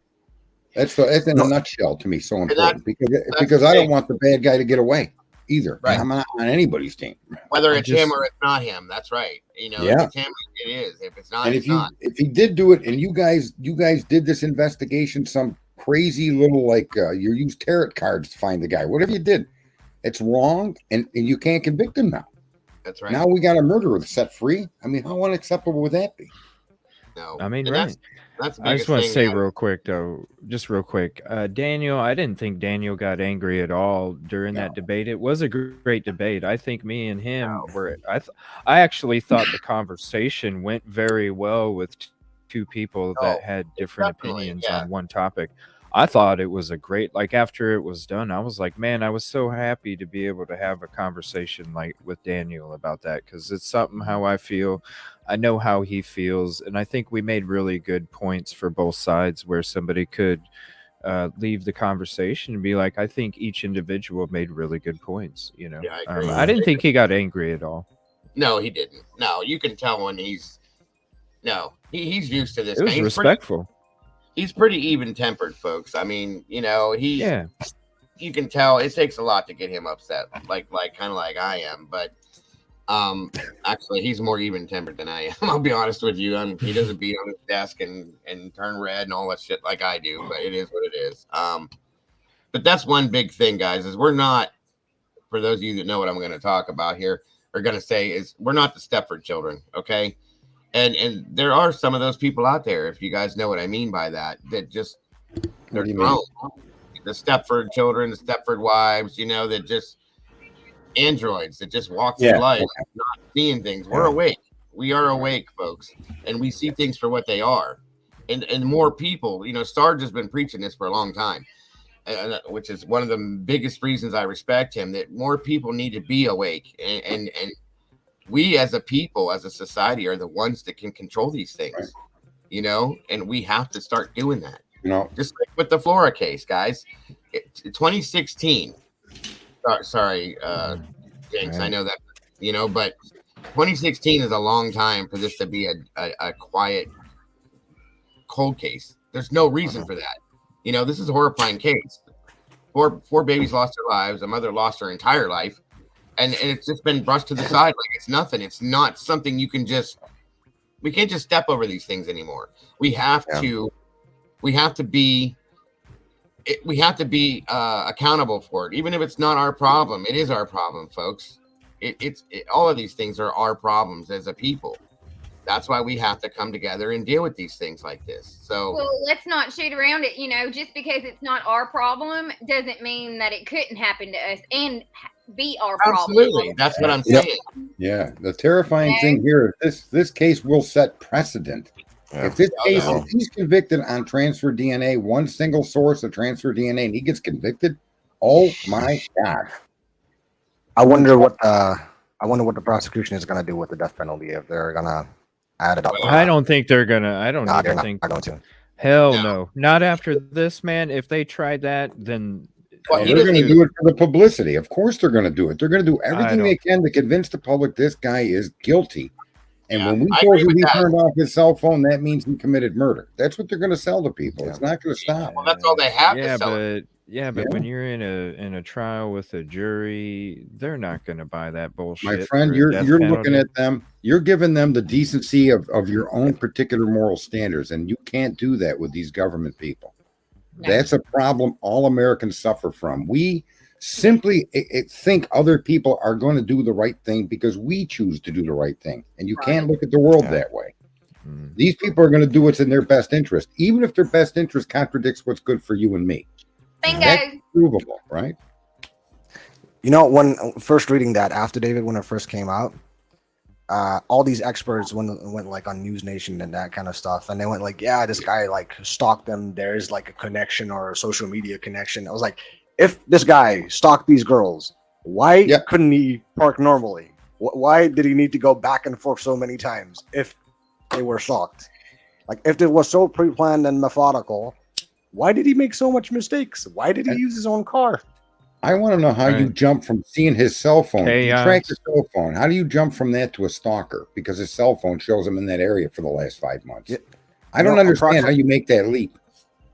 Approximately, a radio tower has a radius for approximately 3 miles, and it can go further depending on how flat the land is, the wind, etc., weather. So I'm just curious how that is possible that they are having like evidence or GPS locations because of that. Yeah. Yep. Well, even when someone asked about the DNA, we don't know conclusively that in fact this DNA is his DNA, and that's why his Right. lawyers putting these motions out. Right. Like, come on, Right. show me the money.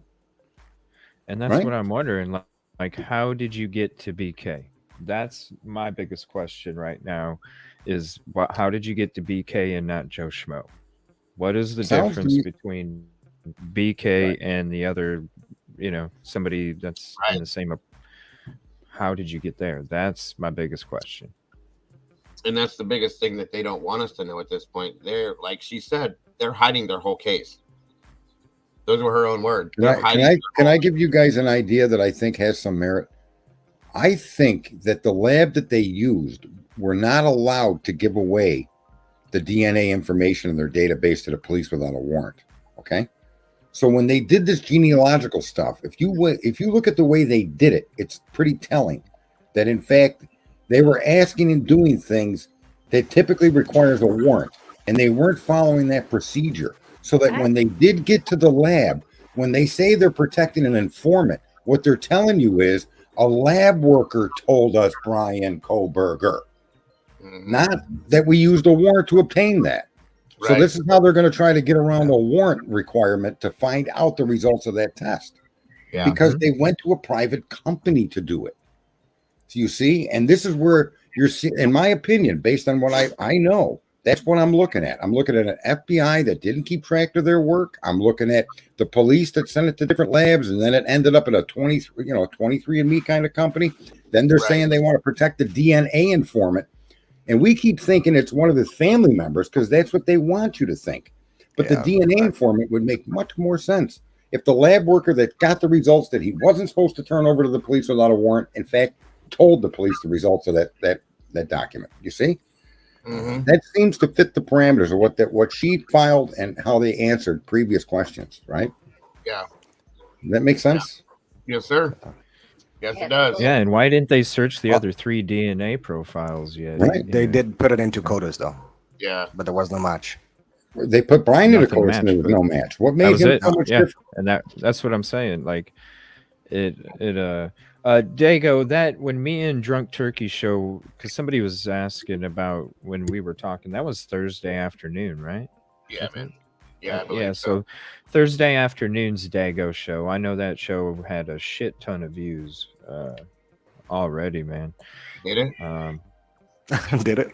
Oh yeah, it did. You're I- so modest. You're so modest, my man. It was like I know. I was about to say, oh, look at you being all modest and shit. I did. 3 I or don't. 4K or something like that, man. It was like after really? the first day, Really? because I went to listen to it because I was Wow. like, man, well, because I was like, I wanted to make sure that I listened to it because I wanted to make sure that I wasn't, because when I speak from emotion and when I'm coming from the heart, man, sometimes you know what I mean. Like I know Yeah, me. you're always So- good. You're So always. I just wanted to double check, like, hey, I didn't want to be out of bounds or anything, and I just wanted to listen to myself just to make sure or whatever. And yeah, I was like, holy shit, man, this already had like 3,000 some views already. I was like, damn. Good. Yeah, because we talked for like 2 hours. We were talking the last 2 hours of that show, I think it was, is when we were all talking with I'm glad to hear. I don't check that very often, like on specific shows to see views, because I really, it doesn't really matter to me in view wise. yeah. I want the people here, but it does matter at the same time because I want it to get out. I want people to hear it. I want people to see it. That's why it matters in that sense. So yeah, but I just don't. I'm glad to hear that though. I appreciate that from everybody that's watched it. Yeah, I just I noticed can't it when do that clicked though. on. I can't watch myself. I can't either. That's I can't I have say to. myself. I don't like to hear my Yeah. own voice either. No, I just exactly. I critique myself. I like try and think of different things you just make better or whatever on a daily quality. basis. Yeah, Right. Exactly. Or I try Look, to anyway. I know I just went live. What's up, man? Old bastard. It's like, am I looking at the Terminator? You look like a I almost swore again. You look like Friday Headroom. Max You look like a Headroom, but it's hitman. Friday. Max mob. Headroom, yeah. I look like a hitman for the mob. Yeah. Well, I don't check my list twice. I just carry out the orders. Let's not talk about Measure twice, cut once. Yeah, no, I don't even measure twice. I just go and take it down. That's it. That's how I do. I come in swinging. Y'all better watch out. Uh-oh. I Yep. know. Jinx, you got a The car fog coming light. for you. Get out of the way. I know, right? She's little but fierce. That's how it works, man. That's how it works. I would She's in camo never, boots on the ever- ground. Never want to make her mad. I promise you that. Look, my husband, when he tells his friends about me, sometimes he's like, "Yeah, I'm gonna introduce you to my wife, and he'll tell them, and he's like, "Listen, verbatim, I swear, y'all." He says, "This bitch doesn't come with brakes, so just be ready." I didn't screw that I've off never to me, heard that. but I mean, he ain't lying, so I ain't mad at it. That's not always the You're best. so crazy. You're so crazy. That's awesome. I Y'all love it. think I'm crazy. Wait till you meet him. Shit. It's gonna be so cool. Where, if I can ask, and I don't mean this offensively at all, where are you guys from? Because your accent reminds me so much of my wife's family down in Alabama. I love it. I'm from Kentucky. Okay, that's right. You did say that before, so then that makes sense. Absolutely. Well, we're neighbors at least. Yep. I still live in Indiana. Well, I live in Indiana. I've lived around the Lafayette area since about 2010. Mm-hmm. Interesting. Gotcha. Yeah, it reminds every time you talk, it reminds me of my wife's family. That's what it Yeah, all- but I got muddy waters in my veins from growing out in the sticks. You know what I'm There saying? you go. There you go. Absolutely. The waters in the veins. That's right. Took a break from fixing the radiator to get on the live. Well, thank you for hanging out. I appreciate it. I know she's got a great accent. Right. There's And who- a couple. I got I a was gonna couple say- Southern bells that always hop up. Oh Go yeah, you know who else I love is Don't Die 509. I call her the Raging Cajun. She's from Louisiana. I love it. She cracks me up, especially when she gets going on something, man. I'm telling you. That's like Silky Southern tea, y'all. Oh my Lord, I love her. I call her my Alabama Slammer. Yeah.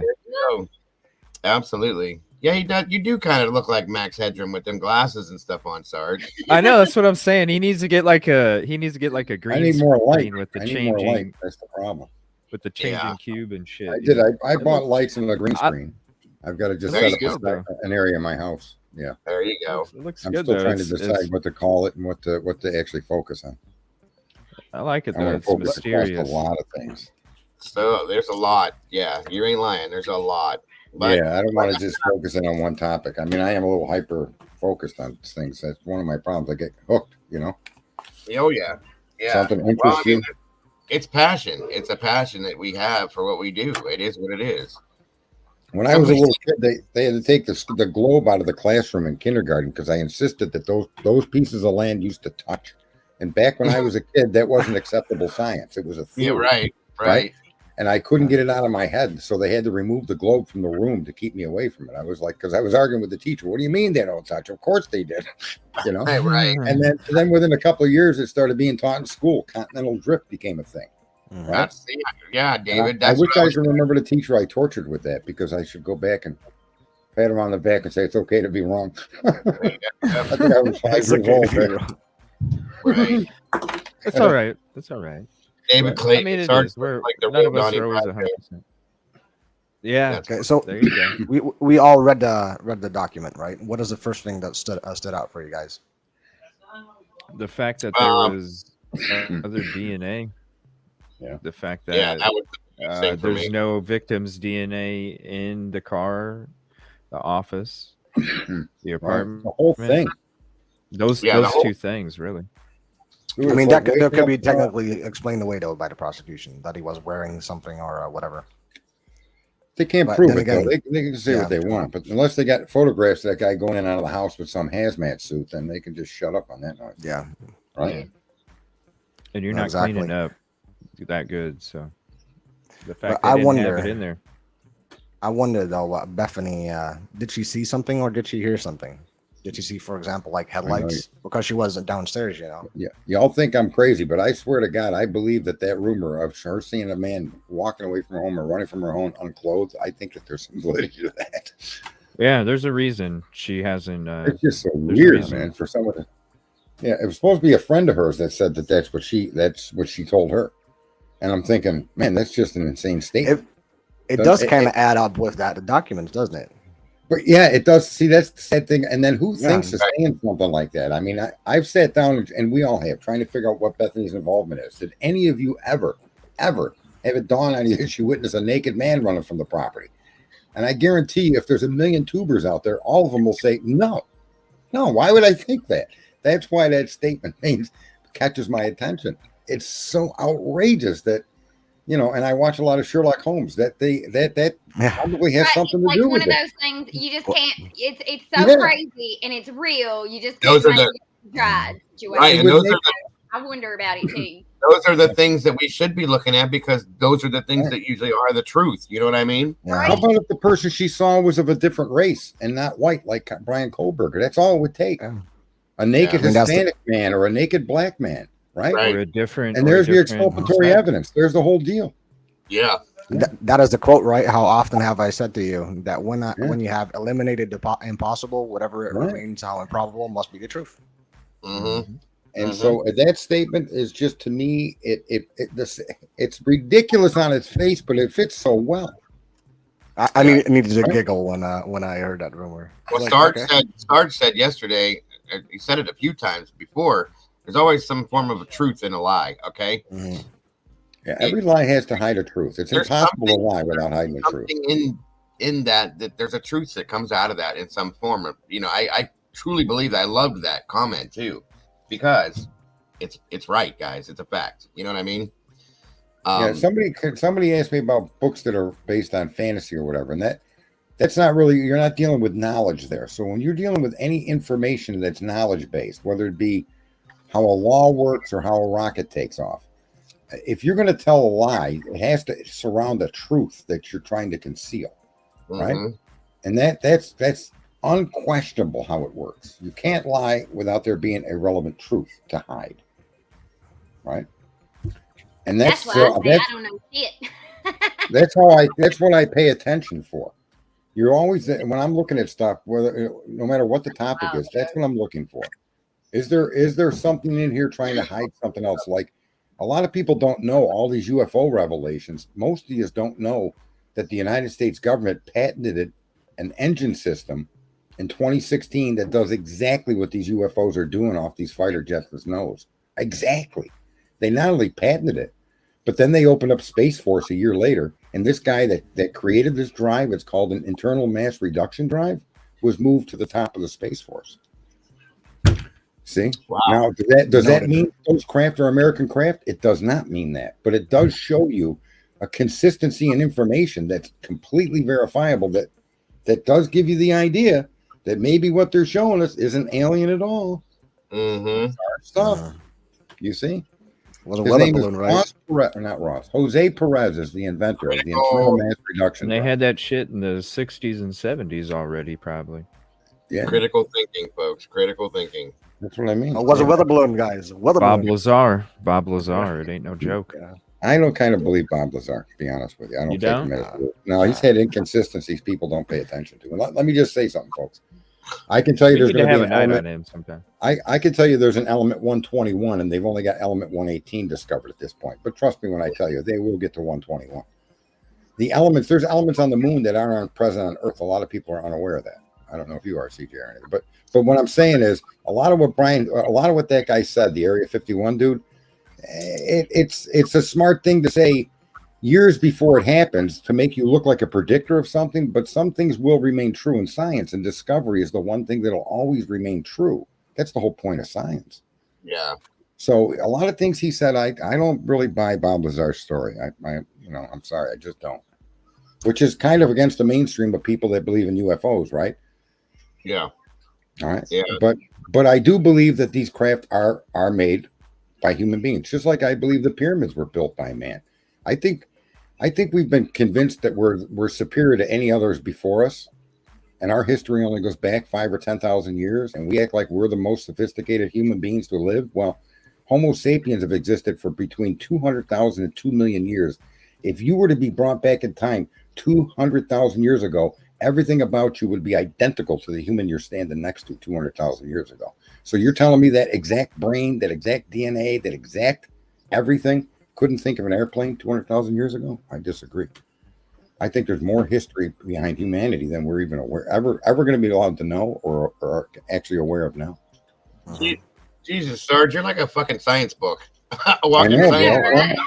The idea you can't move an 80-ton stone because you're humans is just ignorant to me. Hey, Sarge, we need they to, said you couldn't fly. Where there's a will, there's a way, right? Right, we we need fly to set up airplanes that weigh a- 1 million pounds. How do you fly 1 million pounds at 600 miles an hour? I mean, that's insanity. But we can't move a 20-ton block? Give me a break. we need to set up a members only where we talk all this shit, man. Seriously. Yeah, I'm sorry for changing the subject, but I just No, you're good. No, but I'm serious because I've wanted to do a show about this shit for a while, and I've attempted to do one in the past. And Right, but no, seriously, man, because I had a higher ground up on a members only. So if you're a member, you're able to go watch that show. And I'm telling you, the stuff that Higher Ground was talking about, I would love to have her and you at the same time and listen to what your guys' conversation is and just kind of add my 2 cents here and there. Because seriously, like you guys, I think if I could put you two together and have conversations, I think it would be a very, very compelling show, man. maybe I would we could love- start another stream with that. Yeah, so I'd get a love few- to get into Yeah. that way I can voice the other side of me that people don't get to see. Like, Oh, okay. Yeah, Yeah, let's do it. I have a That's- whole other just so channel. you know that- I have a whole other channel I haven't even got to start. The Paranormal Experience. It's labeled. It's sitting there. It's just idle. I haven't Mhm. done anything with it. You know what I mean? So Do you have a link? You This- want to, if you want to no. send me, I can. No? Not even yet. I haven't done anything with it yet. I just titled it, and it's sitting there waiting for me to have time to do something with it, but I haven't. So, Yeah, and that's kind of why you see me as being so pro humanity and pro people, and how I want to always remind people you're smarter than you think you are. Just put in the effort. You'd be amazed at what you could learn. It's just shocking what we're capable of. And I don't think humanity gives itself enough credit. And we trust falsely in things we probably shouldn't trust, like information is the biggest thing. You shouldn't worry about me. I give myself credit all the time. Yeah, see? No, like CJ and all you guys streaming, and when I stream, that was the thing. Just want to bring the facts. You can interpret them any way you want, but try to understand the course of events, the timeline of events. When I streamed, I could give you dates from 3 years ago, dates, times, and hearings from Congress. It would blow your mind because it's relevant. You need to know these things, right? So we knew in the beginning, for instance, that they had a touch DNA. Now we know that they confirmed it through this process of chaos, right? Okay. That doesn't mean the guy killed anybody. No, but it's also like logical reasoning, I mean, if you, we heard that victims got killed, but it's all about logic, and that logic got confirmed by those documents.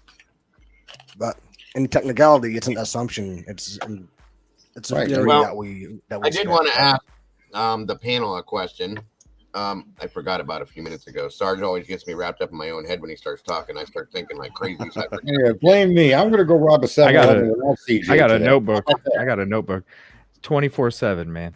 24/7. We can't be promoting 7-Eleven like that. I don't get paid for that. The first thing I gotta say is it's rad to be clad. All right, that's the first thing I want to say. But and I'm telling you, I'm gonna put that song out there, guys. I'm gonna make that song. But I wanted to know, now that we're at this point with everybody up here, what do you? Because I have a feeling, I have my own feelings, and I've always had issue with. And I'm not trying to victimize anybody by saying this by any means. Dylan and Bethany's situation with this. I'm curious as to what everybody thinks their involvement, if any, that there is. Okay, you know what I mean, and that's where I'm at with that. And I was just wondering, what's everybody's thoughts on it? On who specifically? With Bethany and Dylan's involvement, possible involvement in the situation is what I'm asking. You know what's funny is, remember the recording that's been debunked? I'm wondering if it's No, I don't. What recording? Not if it's true. That camera one. Same shit went that down. Ring doorbell one. Yeah, the one where people were recording, like they heard things being said in the house and people yelling. Yeah, Ring doorbell. Yeah. Okay. I have always envisioned before that video, and it's been debunked, but the scenario laid out in that video has been what I've always considered, that they were not necessarily killed 2 up, 2 down. But in fact, they were all in the general area at the same time, and there was more than one assailant involved, in my opinion. Oh yeah, because you got to keep people quiet. Yep. How do you not scream? Even in your death throes, you're going to make a noise. If somebody punctures your heart, you're going to scream. There's going to be something, and yet there's none of that. So to me, it says that somebody controlled that crime scene as the crimes were being perpetrated. Absolutely. Right? And that video reminds me of that. I'm not giving credence or claiming that video has any place in reality, but what it laid out as a potential scenario, I think has a basis. And I feel the same way. I was even thinking that yesterday when those documents came out, and then I'm starting to wonder, like, when you look at the statements, because we were reading through the PCA, that on your show yesterday, Dago. Right. We were kind of reading through that stuff, and then when the documents came out, and then I'm just starting to go, I wonder if not that, like what Sarge was saying, not that the audio was real, but that a similar situation, in my opinion, makes sense. You know what I'm saying? Right. There is a certain logic. And I think there was a reason why at first. Well, I think there was a reason at first why the girls both were stated at being downstairs, and then it changed to Bethany being up in her bedroom, right? And what I'm wondering is did she actually get caught in her bedroom and was forced to go downstairs at one point? I think they were chased upstairs. I think I've said multiple from the front door. I've said my theory. And this is pure speculation, absolutely alleged situation, folks, that They were hanging out in the kitchen area, okay, kitchen living room area, talking and just doing their thing, and were ambushed. And I think that Xana and Ethan were the more likely Xana were targeted immediately, and that I think Maddie and Kaylee tried to run up the stairs, and there was multiple people, as I've said, that corralled that situation, which is why I believe they were found the way they were. Sleuthy suggested DoorDash was involved, and I think the involvement of DoorDash was I thought it could have been someone to clear the scene. In other words, someone that could tip off who was going to come in that house that the place was empty. That's what I thought. I don't know that there's any way to support it. The Well, door guy got like you have somebody in the bank that actually looks like a customer, and they're going to let you know with information, whether it be a page, a beep, or something. That there's a low count of people in here. It's come in now and do it. You see? So Or I a way think to maybe get a in without lookout. Call breaking them a in. lookout. Haven't you guys ever stolen anything before with someone, and they keep an eye out for the cops and the people to catch you, and you do the crime? You never know. You people haven't lived. But that is the thing, though. Wasn't the DoorDash guy already identified according to the affidavit? It may be, but that doesn't mean he didn't give the heads up that the place was clear. Could be. It's just weird he for that wasn't DoorDash to necessarily show up cleared like either. that. It just is. That's a good point. That's a good point. I like that. Doesn't mean he's the killer. Right.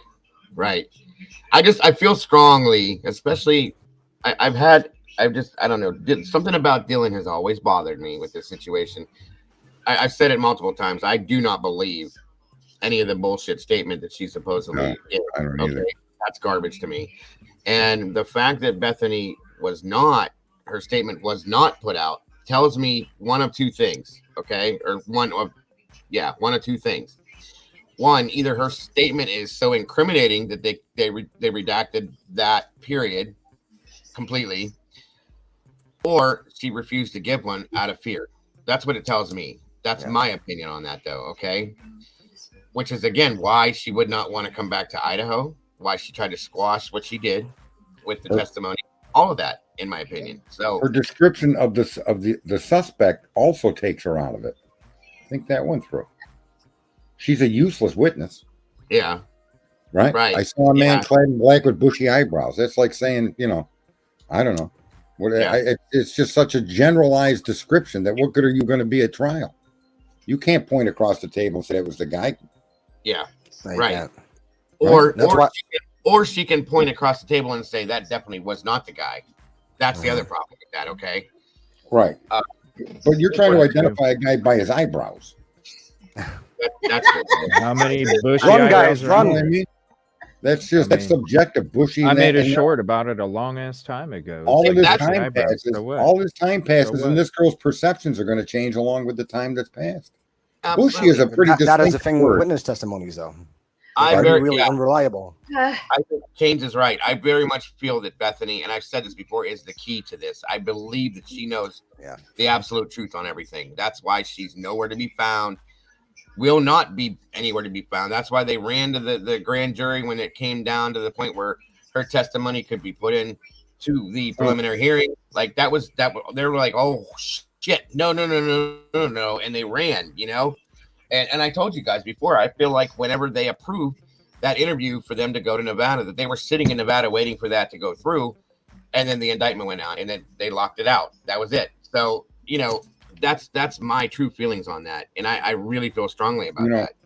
Look at men don't trim their eyebrows for the most part. Okay, so when you say a guy has got bushy eyebrows, they're 100 times more pronounced than us average guys that don't have bushy eyebrows, right? Mm-hmm. And if you want something as a man big on your body, it ain't your freaking eyebrows, right? It just isn't. Right. It isn't a goal. Okay, so. When you say the term bushy eyebrows, that does describe and place an image in your head of a man with very prominent, thick, bushy eyebrows. Yeah. Right. Women will trim them and they'll delete them and paint them in. Men, we don't do that.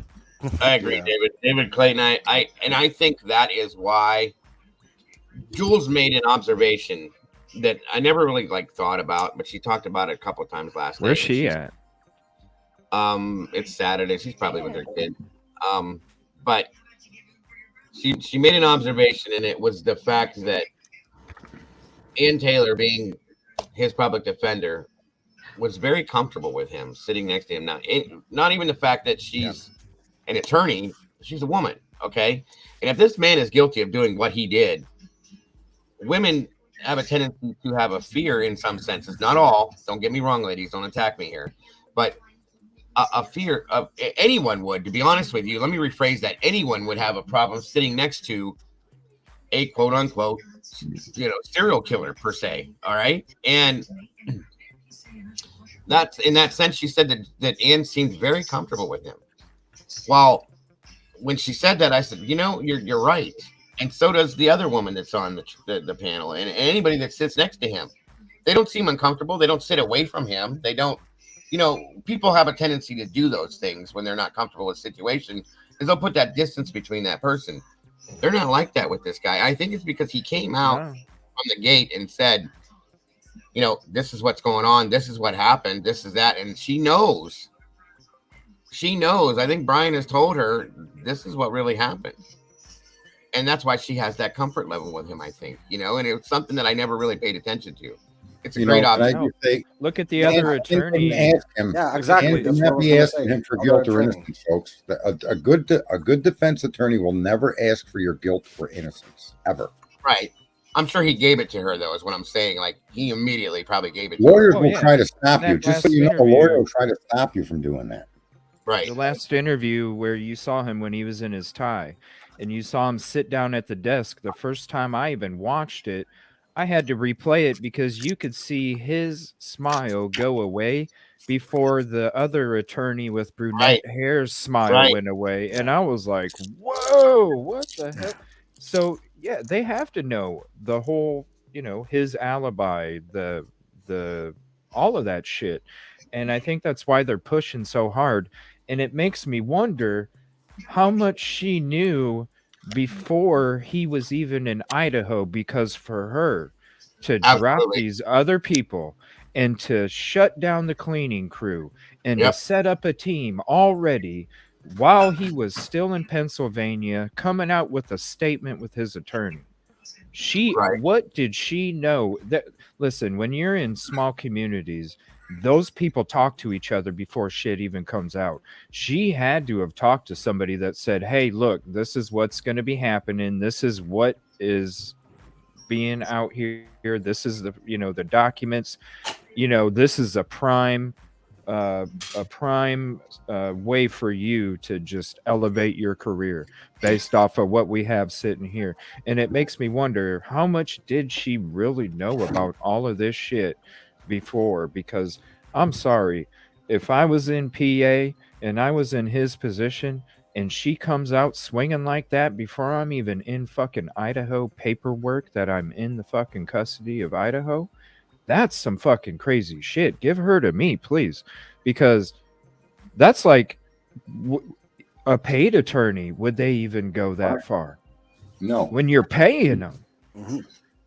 I've engaged a lot of attorneys, and I can tell you that in the 3 cases I yanked and did myself, I won all 3.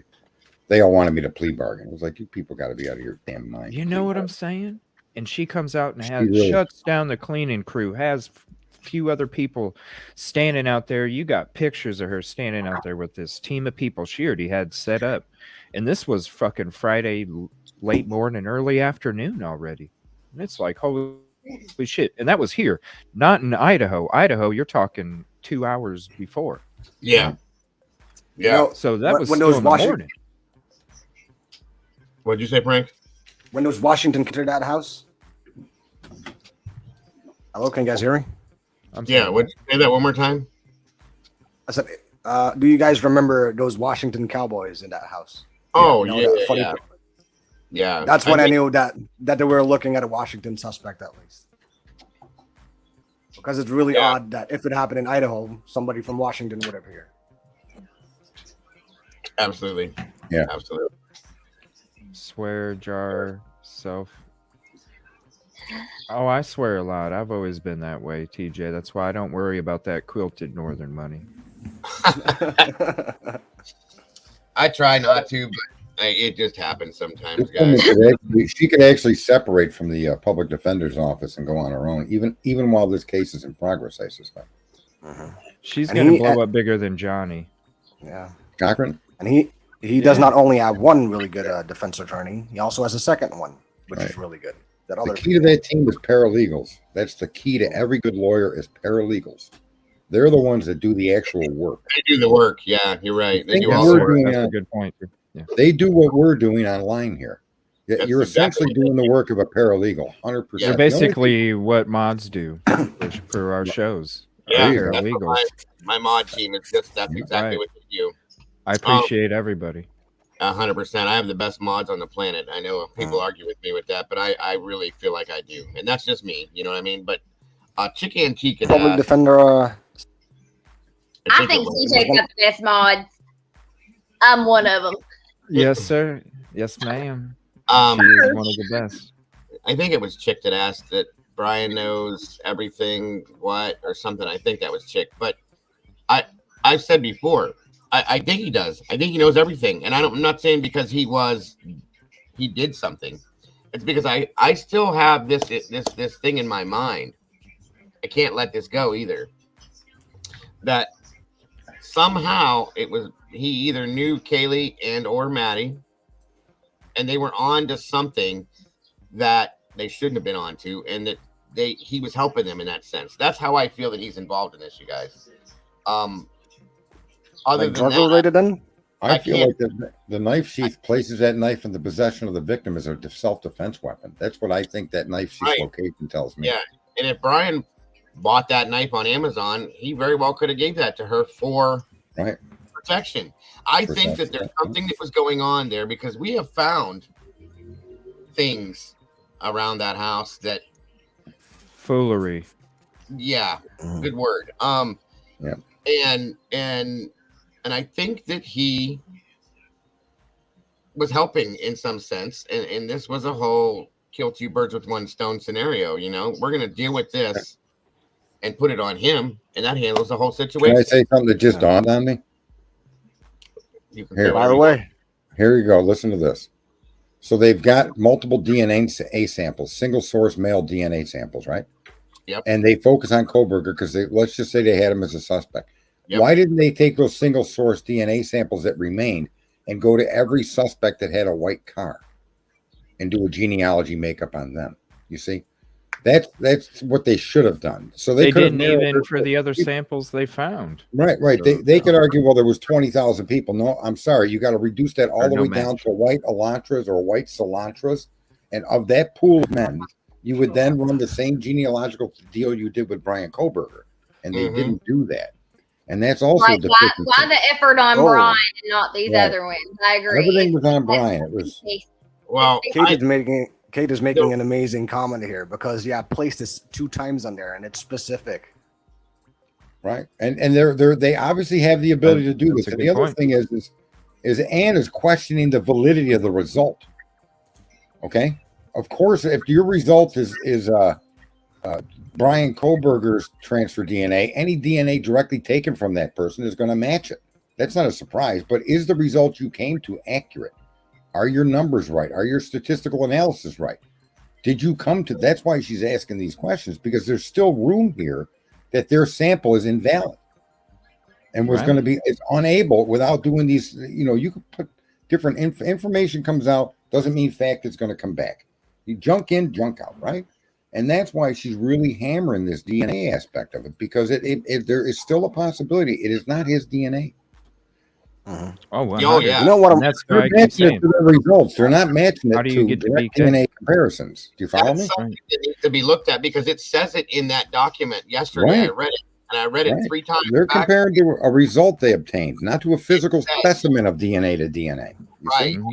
It says word for word that it comes down to a male DNA. It doesn't say Mhm. Brian Koberger DNA. It says male DNA. Right. Remember that, you guys. That doesn't put that in his hand. That doesn't put Right. his DNA on that sheath. It's a And male. also- No, because They there's also a keep difference. saying, go ahead, buddy. Far away. They just keep saying the white Elantra too when they're referring, in Right. the whole document about you see Koberger, but then you see the white Elantra as well.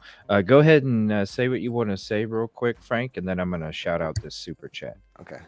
Now there's a difference between a low-level DNA profile and a high level DNA profile. It already says what it says. And I firmly believe that there's a low level DNA profile, and it only can establish if it was a male or a female. Right. I think if you guys want to know what I think, I think that license plate comment by the cop is when everything kicked off. There was no plate on the front of his car, and that's when they started to focus on Brian. I think Officer Payne is the reason they focused on Brian Koberger. Yeah. 100% the reason. And who's not going to take the front plate off if they're going to commit a crime if you are from Washington and Idaho? Well, You know what I'm saying? right. Well, he came from sheer the luck. state where he never ran the plate. I'm sorry for interrupting you. Oh, you're good. Sheer Luck Holmes, I want to thank you for the super chat. Wood officer that pulled over BK a month before, remember him? Remember, dispatch on radios says Sonata. Officer corrects her. No, it's in Elantra. I guess that is just a dispatcher communication. No, that was a ticket he got when the woman when Yeah. he questioned her Yeah. from turning in the intersection there. Yeah, I mean that's kind of DMV issue more than anything else. I think where the DMV didn't update their process because remember he also just changed his plate to Washington, right? He changed his plates to Washington, and when he was in Pennsylvania, he never put a front plate on his car. I live in a state where you must have a front plate, but I don't ever run front plates ever, and it's just a personal preference. Like I've got a performance car. I'm not putting a front plate on that car. Sorry. And you know what? That's something else too that I had thought about when he changed his license plates to Washington. That's a permanent fixture. That Right. states to me. That tells me that he's planning on staying there. He's planning on being there. Why would you change your plates to Washington if you're not going back to PA? The only other reason that I could see is that the insurance expense and registration expense in Idaho or Washington is significantly less than Pennsylvania. So you can establish residency there, then you would transfer your stuff there to get all those lower rates and still be able to drive the car. There's really to me the only reason you would do that. But leaving, like you said, TVs behind it and stuff like this in his house says he's coming back. Right. No one ever said he turned in his keys and canceled his lease. Nope. I Right. think Nope. he was honestly. I don't think he felt as if this was home for a while. He was going to be doing his thing. Yeah. And I had mean, And no what if reason- he drove the car back to leave the car because he was thinking about getting a new one and he might have flew back out there and was ready to purchase a new vehicle? I mean, you're talking about a 2015, and if you're driving that many miles, unless I don't think he would have. I Unless don't think you- he would have changed the plates out if he was doing that. But yeah, I can see that though. I can see You know, that. a lot of still had to be students actually, registered. if you have a registration and you go from out of state to out of state, you usually have a registration date of like 90 days. But students can be can call into the DMV, for example, and get a longer Next date day. period because there are students there, Hmm. and that's why that is why that arrest was made in not arrest, but that pullover in Indiana because they were wearing out of state plates. I mean, how odd is it to get Washington plates in Indiana? Right. That's why And they did that. Well, I wouldn't necessarily say that though. I mean, we got Purdue University here, and we've got there's a lot of colleges in Indiana. So, I mean, I wouldn't say that it's necessarily unusual to see a license plate of any state, especially the closer you live to these universities. Yeah, we got Valparaiso, which is known for being a lawyer school. It's highly recommended. Purdue is not very far from me. That's a very reputable college. We got IU down towards the Evansville area. So, you know, like you're going from basically the top of the state, middle state, down to the bottom of the state there. So I'm going to disagree with you there. Like they saw that plate and were like, ooh, we got to get them. No. No, that is they were doing a random drug trafficking thing, and they would definitely people do get pulled over if they have Washington plates. I mean, any out of state plates, basically. just And that's sticks what out anyway. Yeah, it sticks out exactly. I know it sticks out, but I But don't think what she's saying is there's a lot of different That's not that plates weird, from a yeah. lot of Yeah. because of That's the amount of universities in a short distance, I guess, right? Mhm. Just with all the higher profile universities, I suppose, because I think is Purdue's like one of the technical or engineering or something. Yeah, they do a lot of engineering, agriculture. You know, they got one of the top vet schools. Like I said, Valparaiso is known for, you know, putting out great lawyers, basically. It's a law school. University of Indiana down in southern Indiana, they're known for a lot of things too, you know. So you're literally talking like Purdue campus to like where Valparaiso is, you know, not that far, maybe 2 hours, you know, and then another 2 hours down south from there, you're down in Indiana or Evansville, Indiana, where IU campus is. So, you know, boom, boom, boom. We got Boom, boom, boom, three boom. pretty decent sized campuses within, you know, a couple of hours, you know, 2-3 hours max of each other. So having out of state plates in some of those areas is not uncommon. And he did travel through that to get back home, you know, where some of these bigger campuses are. So I would think in a college town, it wouldn't be a big deal anyway. You're used to seeing multiple out of state plates, I would think. You know what I mean? Where exactly were they pulled over? Was it outside of a? Was it like in the rural area, or yeah, I'm was not it? sure what part of Indiana he I was think pulled he was. over. He it looked not- like it looked like a rural area, but that was a freeway, so it's hard to tell. We're definitely rural, right? Yeah, I'm Yeah. wondering. Well, because it's either rural as hell, or you know, like she said, by a university. So I'm wondering. Well, he did get pulled over by a city cop, so that would mean that he was close to a large city, I would think, because city cops, at least around here, they don't really patrol the freeways or the interstate. That's usually state police. And for a city cop to pull you over on the interstate says you're either close to a large, you know, like city or something else was going on. You know Yeah, what I mean? if anybody knows the two locations or just one of them where he was pulled over, if you can put it in chat and let me know, and I'll pull it up on Google and we'll kind of see like if it is by a university or something, because it would, you know. But you know, they said they pulled him over because he was following too close both times. So They made a statement about that though. That You they know. were doing random drug trafficking. random, yeah. Yeah. And his car was filthy, his car. So, Yeah, it was.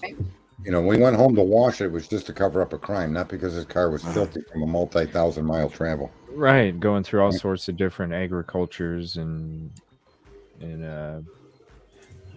altitudes and all sorts of shit, man. It had to be dirty as hell, even the inside. Yeah. Let me see. Especially with two guys in it for that long. We're not the cleanest creatures in the Yeah. world. It is a long trip. Think for yourself, Sure. sure. Hey, Somebody was asking what your theory was, Frank. If somebody, I tried to look for the message to see who it is. So if there was somebody I think that it you was, know, I know, You know what I'm they had an thinking? owl. yeah, cranky. Cranky. Cranky. Yeah, if you wanna ask Frank what you were asking a while back in chat. Sorry, we missed. What is my theory? It's really hard to say because we don't have much actually to Right. make up that conclusion. So I'm trying to I remember. usually make a theory on the evidence that is being collected. if you were to speculate, do The you have any kind DNA. of I think it was about the DNA. Man, my theory's horrible. When it comes to, I think you were talking about it not knowing about male or female DNA, something to that effect. It was around that part of the conversation, I think. And they were asking, I think it was what your theory was about the DNA. If I'm wrong, Cranky, please type it in chat real quick.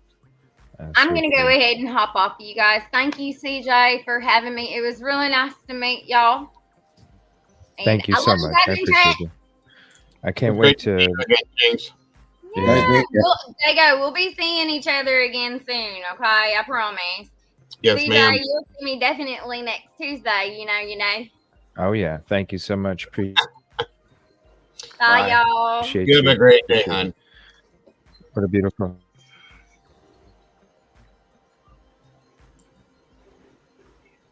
Yeah, I think someone asked in there if we all don't think Brian Koberger, but I think that's a misconception. It's not that we don't No. think it's Brian Koberger. That's Yeah. that's not our objection to this at all. It's more in lines with everything that you're seeing the prosecution Let do me to see this guy. here. It like I said, guys, Brian is involved in something with this, or we wouldn't know who he is. Okay, he's involved in this somehow, in some Right. sort. Otherwise, we'd never know who he was. His name would have But- never came to us. Okay. But Well, in addition to that, now we've seen Manufactured that- or real. Right. And there's other potential suspects with DNA, the same type of DNA that they used to show it was him. There's other suspects' DNA there. And they have to be suspects because some were on the sheet and others were in different locations around the murder scene. So, Right. you know, when that's, I say that's that- reasonable doubt. That all by itself is reasonable doubt. Brian didn't do it. Joanne, I see Joanne says no, he's not. When I say that, Joanne, listen, I'm not saying Brian is involved as in he went in and did this. He's involved in this circle somehow, or his name would have never been brought into this, hon, is what I'm saying. Okay. They didn't just like go to the Social Security office and pull numbers and pick at a number and say, okay, here he is. That's not how this went down. There is some involvement of him in the circle of what happened here, is what I'm saying. Okay. I think that cop Manufactured or real. Right. That cop thing is a problem. That guy, Right. he identified a car with no license plate and he locked onto it like a shark locks onto a dolphin. He's going to eat this guy. And I think our problems are with Payne and the description of clad, right? I'm going to clad myself in jeans today. And everything he's touched, every attitude, Like you're wearing every a piece of position he's armor. taken is crazy. Right? And I think it all starts with there was no license plate on Brian's car, so immediately that's my man. I'm going to get him. Right. And that's what we've seen. Right? Yeah.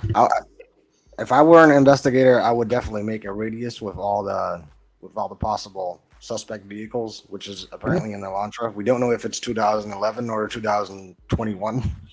I would have It's kind Or of even if it's in over-exaggerated, Elantra. How about Exactly. all the people that were because visiting? the FBI, right? Like they This never was make Parents' Weekend, wasn't it? No, that was the weekend before. This was the UC Okay. football. All right, then that really significantly limits the search for the cars Frank's talking about. You have to You question can it. confine it to within 50 miles. Hey, CJ, I don't know if you saw it. Eddie wanted to know if he could have a link to come up here. Yep, I put one up there. Oh, okay. And Cranky was asking about the DNA. Oh, my thoughts on the DNA? Yeah. Well, I said it directly from the beginning. It all depends how rich the DNA is in order to have a single source profile. You guys are misunderstanding what I'm saying in the chat. I'm watching this. Listen, guys, I don't mean that Brian Koberger is connected to these people due to the murder. Okay. What I'm saying by connection is meaning that he was known somehow in this circle of these kids, or somebody in this, even maybe by the person that did the unaliving. In that sense, he was known somehow. That's what I mean by connected. Okay. There is no connection as in involvement to the murder is what I'm saying, or unaliving. Sorry, CJ. That's what I'm trying to say, you guys. Not that he was involved with the group that did this. Not that any of that. I know what they're saying, that there's no connection. There's no connection. That's not how I'm putting this. Somehow or another, somebody knew him, whether it was the victims, the other, the people that are actually responsible for the unalivings, or something or another knew who he was, or we wouldn't know his name, is what I'm trying to say, guys. That connection is what I mean. Holy crap, Paula. Thank you so much awesome, for the Paula. super chat. I appreciate that. You guys, make sure you're hitting the like button in here, guys. Wow, Show thank some you. love. Leave some DNA for CJ. What up, Eddie? Am I Yeah, still in? What's up, both of y'all? Yeah, you guys are in. What's up? Eddie. Thank you for having me on, CJ. Oh, What's you're up, welcome. buddy? And Dago, Sergeant, always good to see you guys. Yes. Frank, nice to meet you. Nice to meet you. CJ, I kind of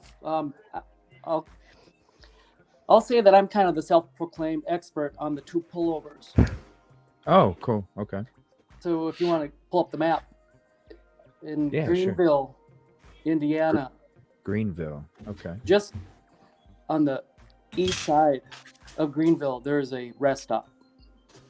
All right. Give me 1 second here. It's always good when somebody called themselves self-proclaimed. I really like that.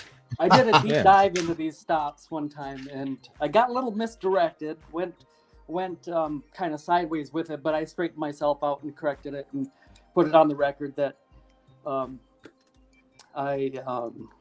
might have been a little confused about the amount of time that expired between the two. That was the thing that always fascinated me about those two stops. Is it seemed like they were 5 hours apart, but long story short, Really? Yeah, because if you look at their two body cams, the first one, it's like at 10. I'll just I don't know it by heart, but I think it was like around 10:45, let's just say. And then the other one was at like 15:50. So in other words, 15:50 being military time, that'd be like 3:50 p.m. So that's 5 hours apart.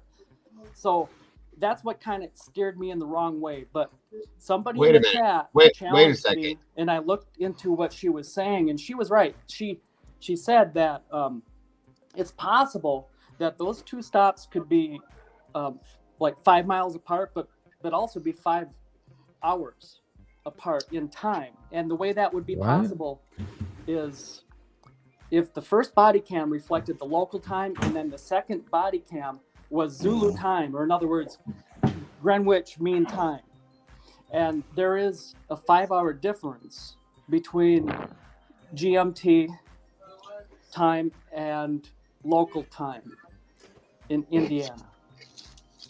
So if you adjust it for the time difference, it's impressive. Yeah. The different time zones. Yeah. Yeah, they would be closer to 5 minutes apart. So that's the backstory of what explains how it appears on the body cams they were 5 hours apart, but in actuality they were closer to 10 or 5 minutes apart. Interesting. Okay, so thank you for the membership map. self-aware. Yeah, it's up there, buddy. Okay. So in Greenville, have you found Greenville? Yep. Okay. Just outside on the east side of Greenville, there's a rest stop on Highway 70. Highway 70. Let me see here. Yeah, I thought they said that the stops were 10 minutes apart. They were 10 minutes apart, but where's 70? Yeah, in Brian Kohlberger's mind, it would be closer to 5 minutes apart because it took some time for the first traffic stop. The officer had to get out of his vehicle and walk up to the Brian Kohlberger's car. Then they spoke for a while. Zoom in on the road that's called officer Bradford. See what the route away is. From the car and back to his squad car. So if you look at his body cam time, after that all took place, about 5 minutes elapsed. So when that would have been about the time Brian Kohlberger drove away. So 5 minutes after he drove away is when he was pulled over again. So yeah, the first traffic stop was initiated 10 minutes apart, but if you're just looking at the time between when he drove away from the first stop and when he got pulled over afterwards, it was almost precisely 5 minutes by the body cam time. Interesting. I don't see 70. Yeah, I don't either. Where is 70? I've been looking. Oh, well, hold on. You said east, and when he goes east, and that's the I-50. There's 71 or 70. No, it was 70, and I see 70, but I don't see 70 here. Was it up more north? Let me get on my map. Yeah, I think he might be mistaken a little bit. Oh, here's Can 70 you just type right in like here. I-70 Indiana? Where? 70? Oh, there you go. There's I-70 right here coming out of St. Louis, right? I-70, see it? I-70. Oh, it won't make the sign bigger. I-70. So here's I-70 going by Greenville, right here. Right, that's west. Is that east of Greenville? It is. Greenville. So this has to be it. Okay, so it gave me something else. Greenfield. Yeah, we found it, man. It is Greenfield. Greenfield or Ville? Because I'm looking at Greenville, and Greenville has I-70.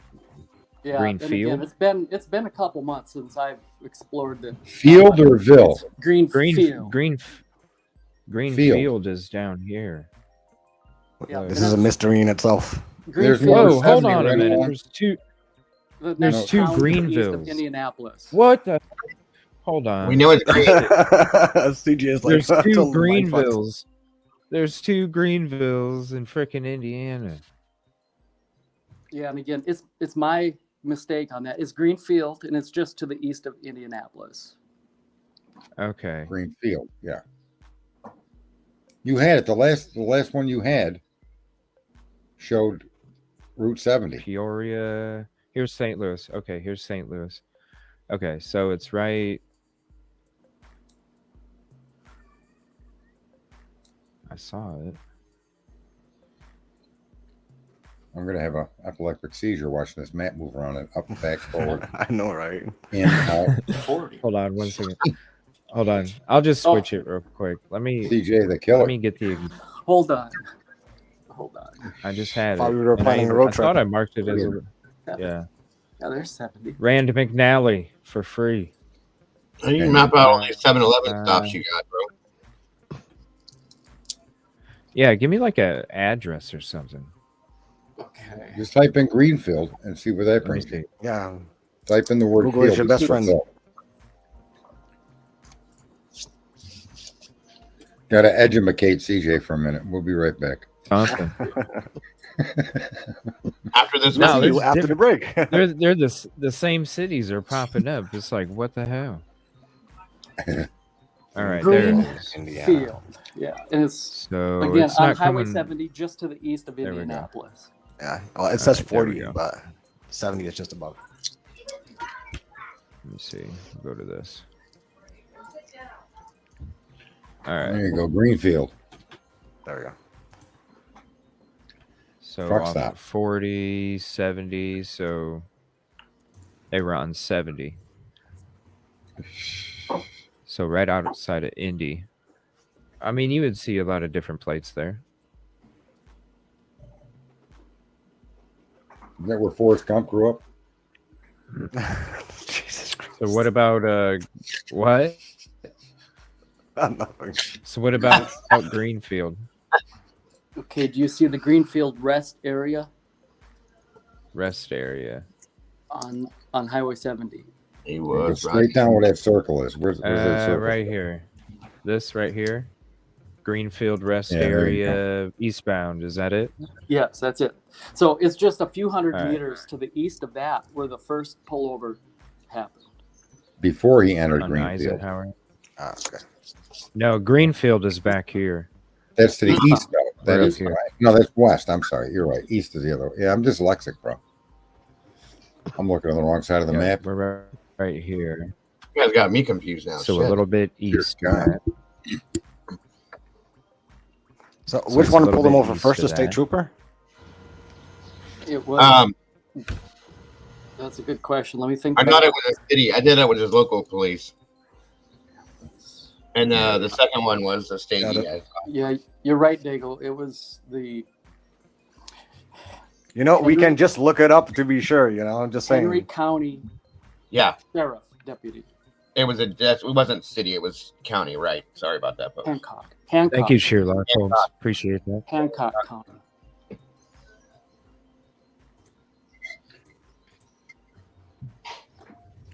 Thank you for that.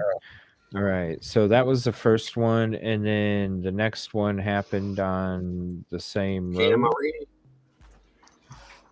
They So- pulled that him big over 4.42 miles north of Four Lou Farms. Screen that. Okay, so for- the second one happened 5.5 miles to the east. Let me try to find you. What does this ultimately show us?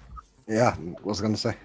You summarize it. This traffic tickets and the follow. What does that summarize? What all that means and applies, I guess. I think he was answering CJ's question with this. Okay. Kind of questions you ask, CJ? Go ahead. He was trying to figure out how many 7-Elevens were in Indiana for premeditation and stuff, you know. I didn't say it. I didn't say it. Never even been. I think to they're one. trying to find the exact spot. Yeah. All right, so it was just a little bit past that rest area, and 4.42 then miles, 4, yeah, something like that. and then let me see here. Add destination. All right, there's that. Now, well, here's the thing. I don't think that the time zone changes up there. I think it's all the same time zone. No, but it can be just because of the body cam. It could be showed in military time. The Hancock County Sheriff body cam showed local time, and then the Indiana State Troopers body cam was Zulu time. Okay. That's why there was so much confusion, because Is there so many 10 people minutes thought it was difference? 5 hours apart. And it's So, only 10 minutes difference, right? It was 10 minutes difference, yeah. Between stuff. Okay. Now, when did this happen? Before he was a suspect? Before the After. No. Yeah. Didn't they claim though? They said they weren't following him. Weren't they very pointed about that? They were not following Brian Kohlberg. Yeah, that's what they said. Yeah. But Yeah. because the FBI in Pennsylvania didn't like these stakeouts. So before I hop off, CJ, there's a 6-mile creek that's 5.5 miles to the east of that first pullover, and it's pretty much at mile marker 113 where the second pullover happened, which, by the way, is only a few hundred meters into Henry County. So he's in a different county now this time on the second stop.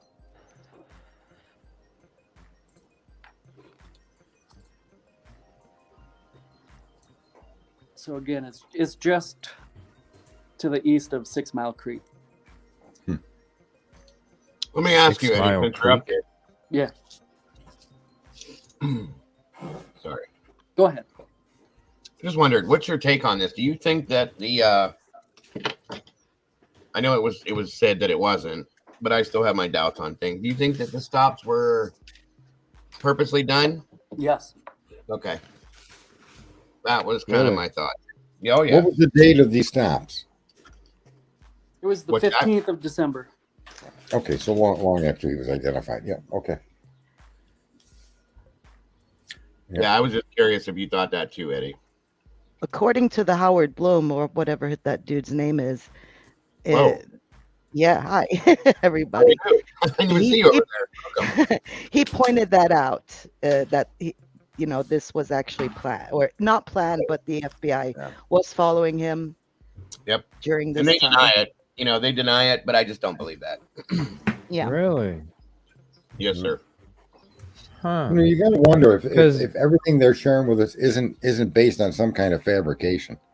Everything they did, I mean, it's just so ridiculous. The guy gets pulled over. That's a coincidence. Dan Taylor believes it's all fabricated at this point. She even stated it last night that they have It's just completely You know hidden what? their case. Right. Yeah, it's just everything you see. Don't believe what you see. Believe what we tell you. Does that sound familiar? Typical. That's what we Don't live believe by. them lying eyes, brother. Believe me, I'm the Wow. idiot box. I know. I'm reading it right off a teleprompter. How could it not be true? It's written down in big letters. And there's the Forloo Farms, 6 Mile Creek, and then the rest area. Charlottesville. So was he heading home on this trip? Is this where this took Yeah. Yeah. He was heading home. Nobody thought to keep the guy on. Like when that officer Payne decides that there's no plate and that identifies his car, he didn't do anything to impound that car and check the tire prints on that car to compare them to the So, scene. What an What idiot. do you? Okay, so what do you think they were necessarily doing if these pullovers were, Watching him. Watching him, I think. Trying to get a reaction out of him, see how he reacts when he gets pulled over like that. That's also. Yep. That's Important. that's another way to put it too. I think they were just kind of watching him, making Right. sure that there was nothing in the car, seeing how he's acting, things like that. That's my opinion, but But this is before the dad's trash. Yeah. Yes, it oh is. yeah, It's on the way home. So, what do you? I mean, So you're I saying don't how do know. they identify him? And I'm strictly sticking with Officer Payne's notation that there was no plate on that car on the 29th, I believe, or the 25th. Whenever he made that statement, that's when they identified Brian Kohlberger as their main suspect.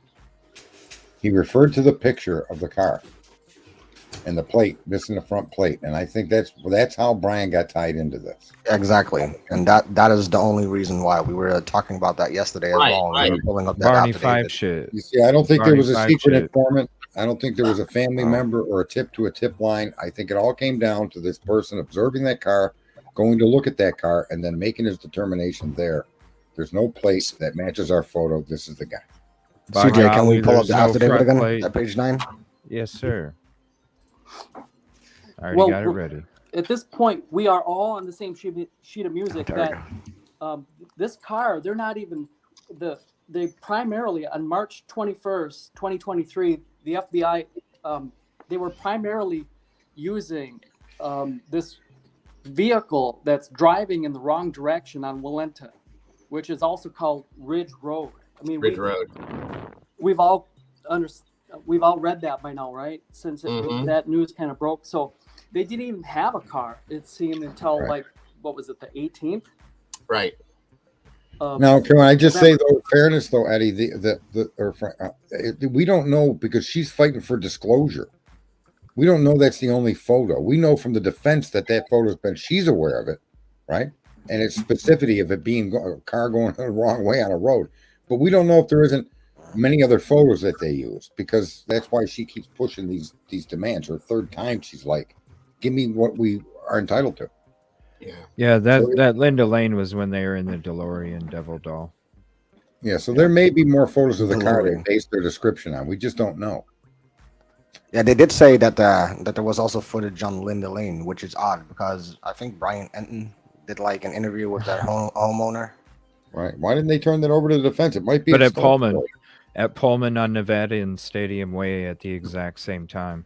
Marty McFly shit. Yeah. These camera clips may be exculpatory. Maybe some of them show a white car with a front plate. Some of them don't. I mean, if that's the case, then that again goes to the column of BK of his innocence. That's a good question, Annie. I kind of wondered that myself. Yeah, too. exactly, Devil.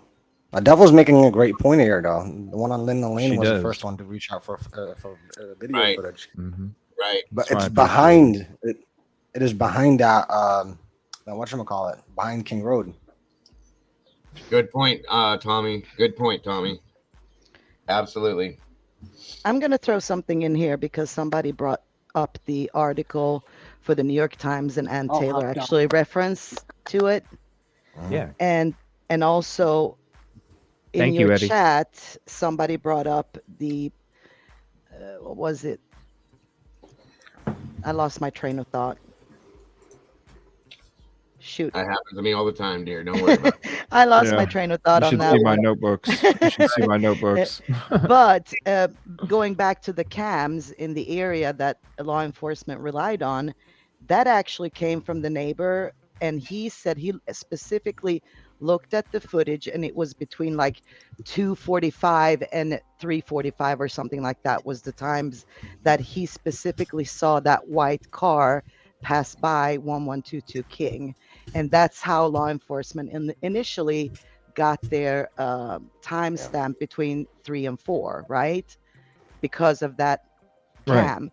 And let's not forget about the body cam on Banfield, because I don't know any case, there might be some out there in history where you actually see footage where you can see the house at approximately the time all this goes down. That's really important in this.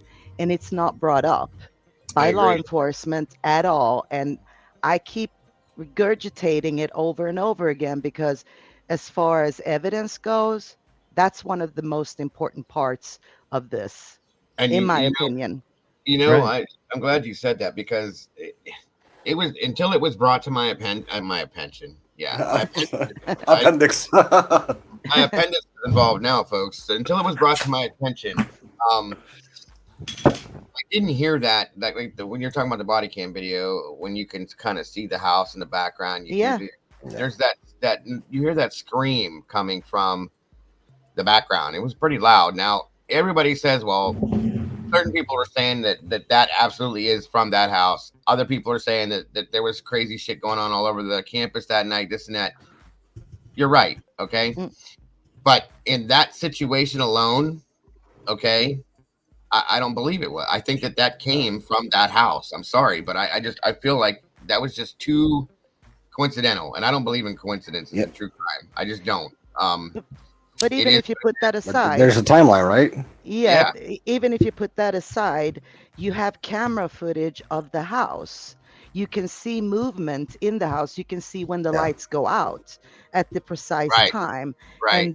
And even if you discard the screaming and the kids running, like 5 or 6 kids running there, it doesn't really matter. What matters is the actual footage of the house at the approximate time. And of course, the cars that pass by. Right. But if that scream were to be true from a house, then the timeline is not right. Well, exactly. I don't believe the timeline ever was. I never believed in the secondary timeline. I have. Well, you know what? Yeah, that really annoyed me in that affidavit. They keep using I don't know, 330 approximately. How is 330? It's pretty specific. How can that be like 329 approximately? That's way too much specific for me. I think Anne pointed that out in this latest document drop where she says, about the timeline, it's the wrong time. But she means it's not the wrong time. It's the wrong timing that we're being led to believe is what she's meaning. And it did, in fact, happen between 3 and 4. So wrong time is not the wrong time, meaning what people think it is. But she's just pointing out the timeline doesn't make sense. Didn't happen in a 12-minute window. Correct. I mean, and I'm wondering if the phone calls that stopped from upstairs is really when that timeline kind of started. That's what I'm saying. When it comes to your points, Golf Inspector, about the video cameras and stuff like that, that's one of the reasons why I'm going to be going back into my old shows where I took Google Guy on a trip and we walked all up and down that freaking thing and looked all over the place. And so, with Google taking it away and blurring it out, we don't need to worry about that because I have the videos that we can go through again where we can see all this shit. Yeah. And I'm really going to go through that one specifically for those video cameras. I'm going to look for those while we're walking around for sure. And by the way, sorry, go ahead. I know you're all right. I have to say things when I remember it, or I'll forget it completely. When I talked to Rory this morning, he is going over to the house today sometime. Okay. Looking for those cameras we were talking about yesterday, and he says he's going to take some pictures too. So nice. That way we can see if those cameras are over there where we thought they were. He has no problem doing that. So I can't wait to see that. Sorry for interrupting. I'm sorry. Awesome. No, that's good. Breaking news. And tell him if he wants to go live and just come in with StreamYard and he can just walk us through real quick. He can do that too. Yeah, I'll be on for a while. Absolutely. Yeah, now that you're talking about cameras, I'm wondering where the camera was located that saw that weird maneuver that he tried to park. Well, that's what I'm talking about. That blue house. Yeah, the blue one that is blurred, right? No, the blue one. And there's a white one as well. There's the a blue tan one. The camera is on the other side. Okay. There's a tan. There's a one on the back side too, there, Frank. There was one on the front and the back, and there's a tan house that's directly across from the parking lot of the house itself. Yeah, tan. That's where we think that's where we think there's cameras at. Right. All right. And this reduced timeline comes from Bethany's phone. That's it. And we don't know what's on her phone to understand how they narrowed it from 4 to 425. Well, because if you think about it, when they first came out with their first timeline of 3 to 4, when did the calls end? Shortly before 3. Right, but is it possible that she texted or talked with somebody and one of the victims, during that time, and then wasn't able to anymore? And who says he was the only call? There's a substantial reason for them to say that her phone gave them the time of death. Who says those phone calls were only to Jack? Maybe they had other No, phone calls going to other people too. I'm sorry. I'm talking about Bethany's phone is the one used to determine time of death. Totally separate. Oh, that no, was no, no, Zena- no. I'm Zena. talking That was about the Zena first. phone. I know I'm you talking are, and about what I'm the- saying is that the timeline of 3 a.m. that you're that I understand and I kind of agree with is contradicted directly by them stating that her phone, Bethany's, the activity on that phone gave them the time of death, which is You're talking about Zena In their phone, the narrative, TikTok though. Zena, activity. yeah. in their because narrative. They Yes, explain their, their their narrative. story to give us 4 to 4:25 Right. comes from Bethany's phone activity, and we don't know what that is.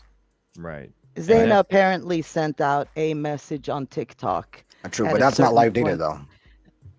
Yeah. And also, did she really do that? Is a question, right? Yeah.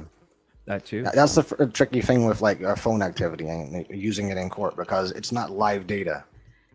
And Sure, you can approximately have an established timeline because of that. But if that is Mm. true, I mean, if I were not to use my phone, does that mean I'm dead? mm. Right. But going back to the Banfield, if you guys go over it, I just Oh, make yeah, sure body yet cam too. just correlate it to the last phone calls or text messages or whatever went out was about 5 minutes before the white car shows up on the Banfield cam, and then everything stops. So just try to put those pieces together, in my opinion, helps establish a very good timeline for when this happened. That's Yeah. a good point, and I appreciate you coming up think here. Sorry, Snoop- How far away? Oh, I told you I lost the train of thought on the other one. So it just came back to me. Awesome. And I'm talking about something that Sergeant probably don't like to hear is the informant. I somehow have a suspicion that they did have an informant. And hear me out, Sergeant. Hear me out. So as I said, Ann Taylor is relying very much on the New York Times article. And in there they pointed out about, the first they thought it was a Sentra, Sonata, whatever car it was, right? And They so always tell us more. yeah, and if you look Yep. at the traffic stop, somebody else brought up in the chat, that lady that stopped him, the law enforcement officer, she thought it was a Sentra or a Sonata or whatever. I Sonata, mixed those yep. two. Yes, Sonata. exactly. So if you put those two pieces together, they were looking for his car to begin with. They thought it was a Sonata or a Sentra because Well, they they- had an Because of the informant. body cam footage. That's pretty smart. But also because of an informant.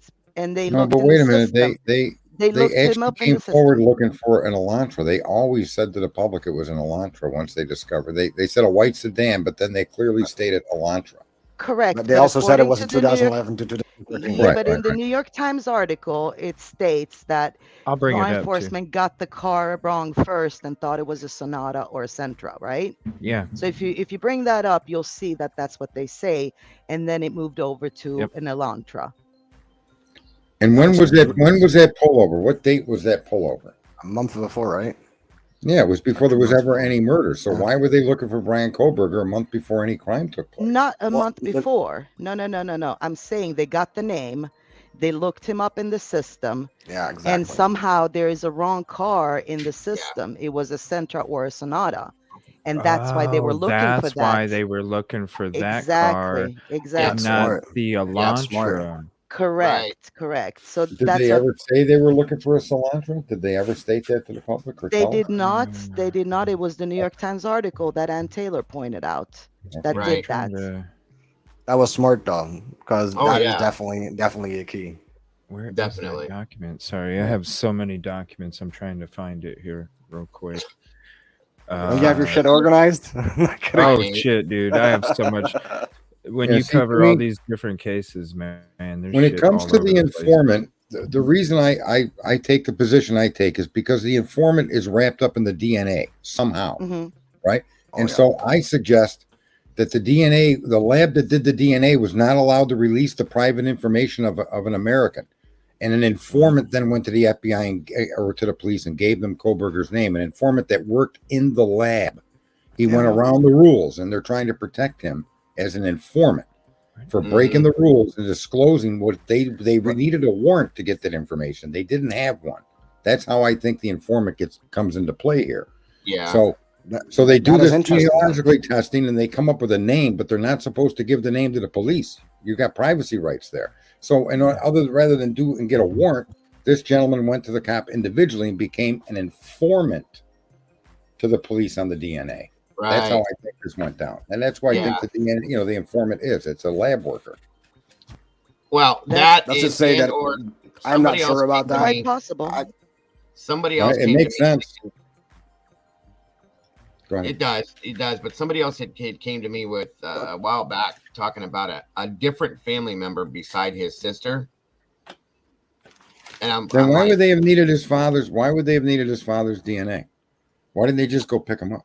that, See, I well, mean, yeah, that's the question. and Yeah, now they're talking That's about what a I'm- protected informant. Why Probable would they cause. Probable cause. right? A protected informant. They're not afraid to bring the father into this. They mentioned they took the father's DNA from the trash. So, the idea that the sister led them onto his trail is possible, but the fact that they have a protected informant intertwined with the DNA nonsense. well, I didn't mean find even it the super sister. hard to I'm be talking in that about a situation. different family member altogether. Okay. Oh, really? Yeah, like Really? somebody brought that to me, and I never thought of it before, and it kind of can make sense, like a cousin or an uncle or an aunt or something like that. You know what I mean? And I'm like, wow, okay, it's a little something to think about there for a minute. But if they're protecting that person, it can make sense to me. That person's tip that maybe Brian is the culprit. I guess that's possible, but I don't see how that person would need to be protected or how that would be, being put in connection with the DNA. I mean, they're giving them a tip that they think it's their nephew. It's got nothing to do with DNA, right? No, I right? mean, what is stating in the documents as an So what I'm informant. saying is they went for Brian Colbert. They took the DNA and specifically hunted for Brian and then found what they believe through their work, Kohlberger's ancestry, right? Which is a Mhm. private lab.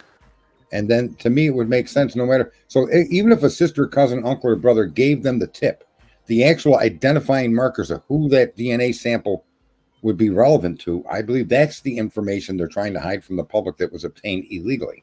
And that's why Ann is pushing so hard on all of the people that were there, their work history, their schooling, the everything. How many mistakes have you made doing this in the past? What's the ratio of these mistakes? Everything she's seeking out, I think, is going to unveil an informant connected to the lab that did the test. And that's why the government fights so hard. Yeah, I'm gonna because they send you a work link. the case backwards. They have Yes. something called Yeah. inductive reasoning. And that's You know, just my because you- thinking. It doesn't mean I'm Yeah. right. And because when you do inductive reasoning, you have the name to begin with, and then you start to put the puzzle together. But Mhm. the way you should do it is, of course, deductive reasoning, Yes. which is opposite. So that's Yes.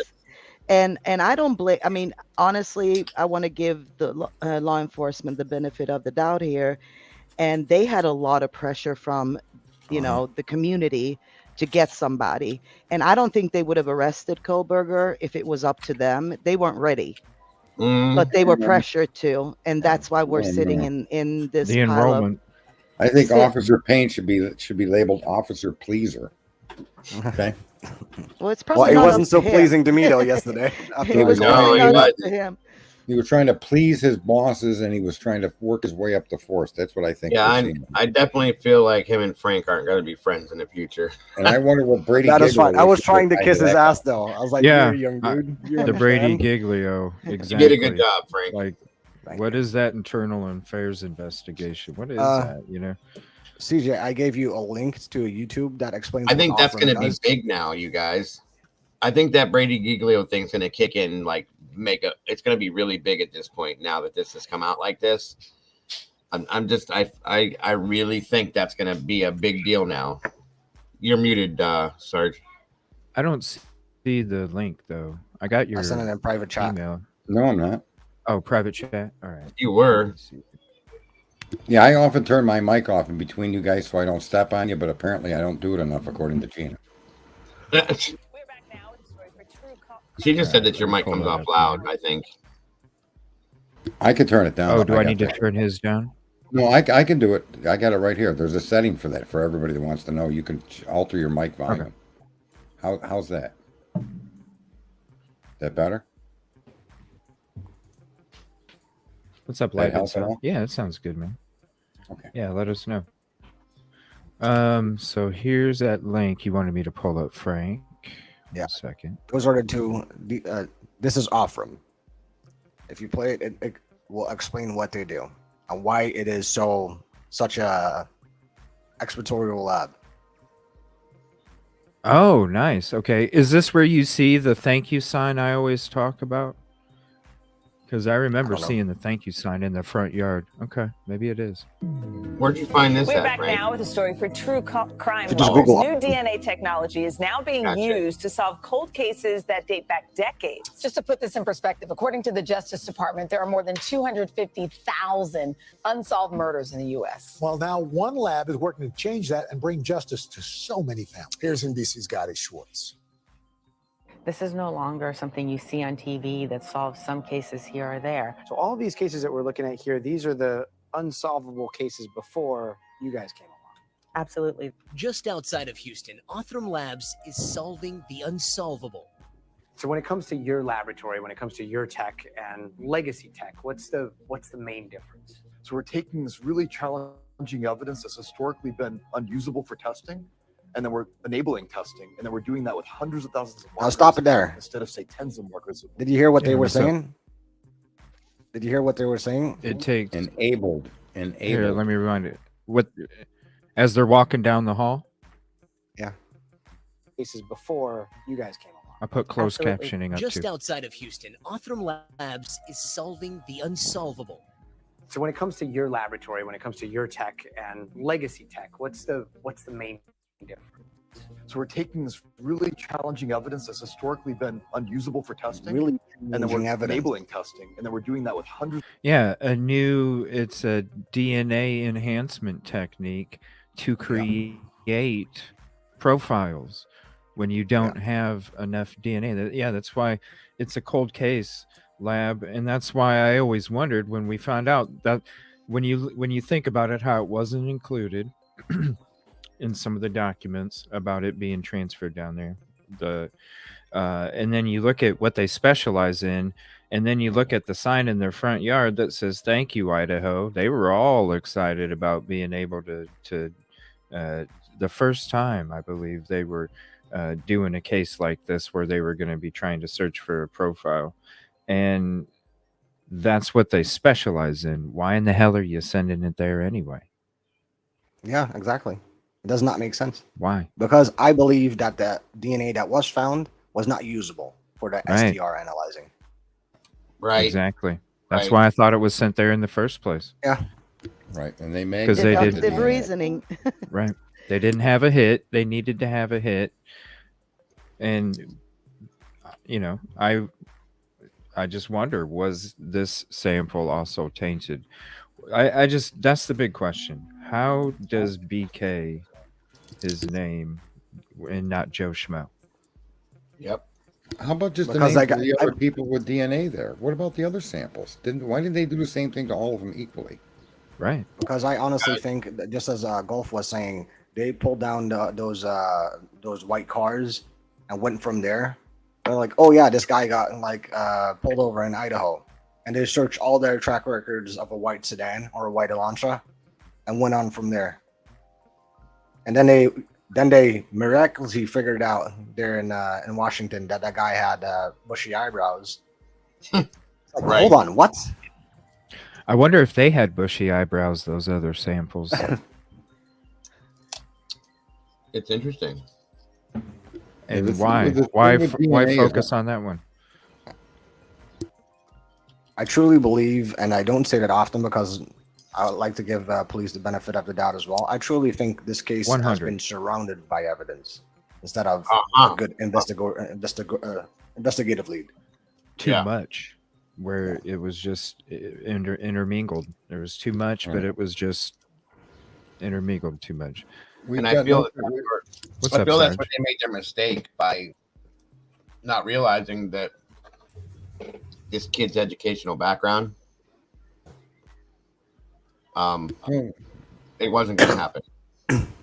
Right. He They knows better. told a story. They told a story knows around better. circumstances rather than showing us evidence to create circumstances. Yeah. You know what it makes me wonder? if he was, maybe he was looking into shit. Maybe he was seeing some of the shit that they were about. I really. What did really he say to his neighbor again? After it happened, he think it was a crime of passion? Which neighbor?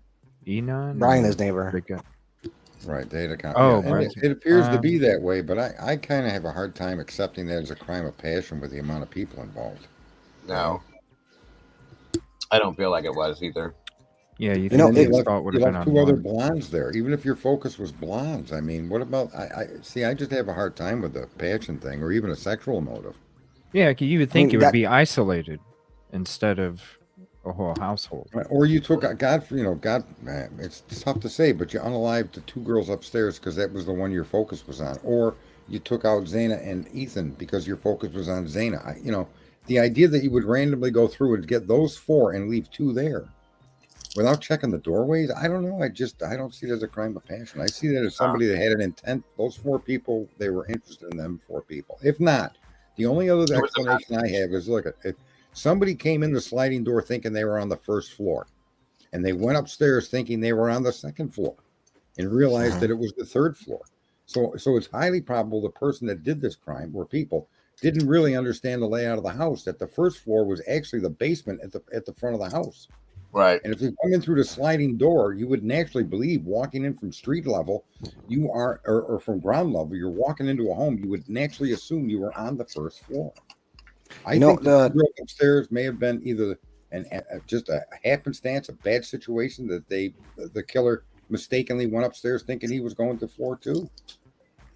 But that is kind of the thing. I Got mean, his we target. were talking. Oh, sorry, didn't mean to No, interrupt you. I'm done. But if you look at we were talking about reasonable deduction, right? So that is making logical reason, right? So what do we get? I mean, we know that two of the girls that got murdered were in the same sorority, we're working at the same place. So that is already a connection. Could be a connection. Also, the other two, so Ethan and Kaylee, were not supposed to be there. Right. Kaylee was not living there anymore. Ethan did not live there as well. So it was just a happenstance that they were there. So what do? You look at the two girls that were murdered or unalived and make that connection. And that is either that sorority or the place that they worked. The irony of what you just said, the irony of what he just said connects exactly to coming into that second floor thinking your target is on the third floor. Walking in on another person that's in that room that doesn't live there anymore, unawares to you, you have no knowledge of that. And your real target was Zaina downstairs, which you actually walked onto her floor and didn't even realize it. Right? And then Zaina, and then he's there. Ethan's there, who's not supposed to be there. And the person ran into all four of these people when he was only seeking possibly one, but he made the wrong turn when he got in there. That could well be. What was Anna's comment she just had there about the paper outside? Something about a paper outside. Let me scroll Where'd to it that right come here. from? Thank you, Anna. Yeah, what do you? I never heard of that. Would you like to hop up? You're more than welcome if you want to hop up to the panel. Yes, please do. And explain that, because I'd like to. Yeah, I'm very curious about that as well. Oh yeah, that's interesting. I've also seen that. That was just a paper though. That was just. Sorry, guys. That just had the address on. I think it was something from mail, but it did look like a drawing of the house. Do you have a picture of that? Is there hold on. pictures of that, or?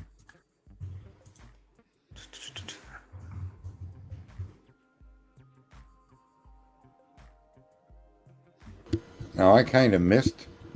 What was it you were trying to get her to come in here and talk about? A paper? What is that? Yeah, there's some paper, Michigal, if you have it too, or email or a link for private chat.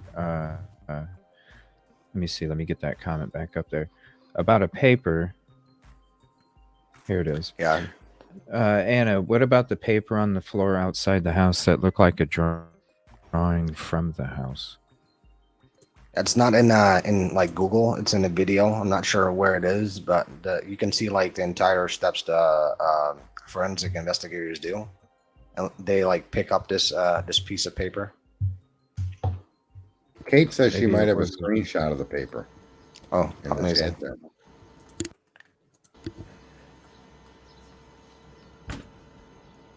I think I have a screenshot.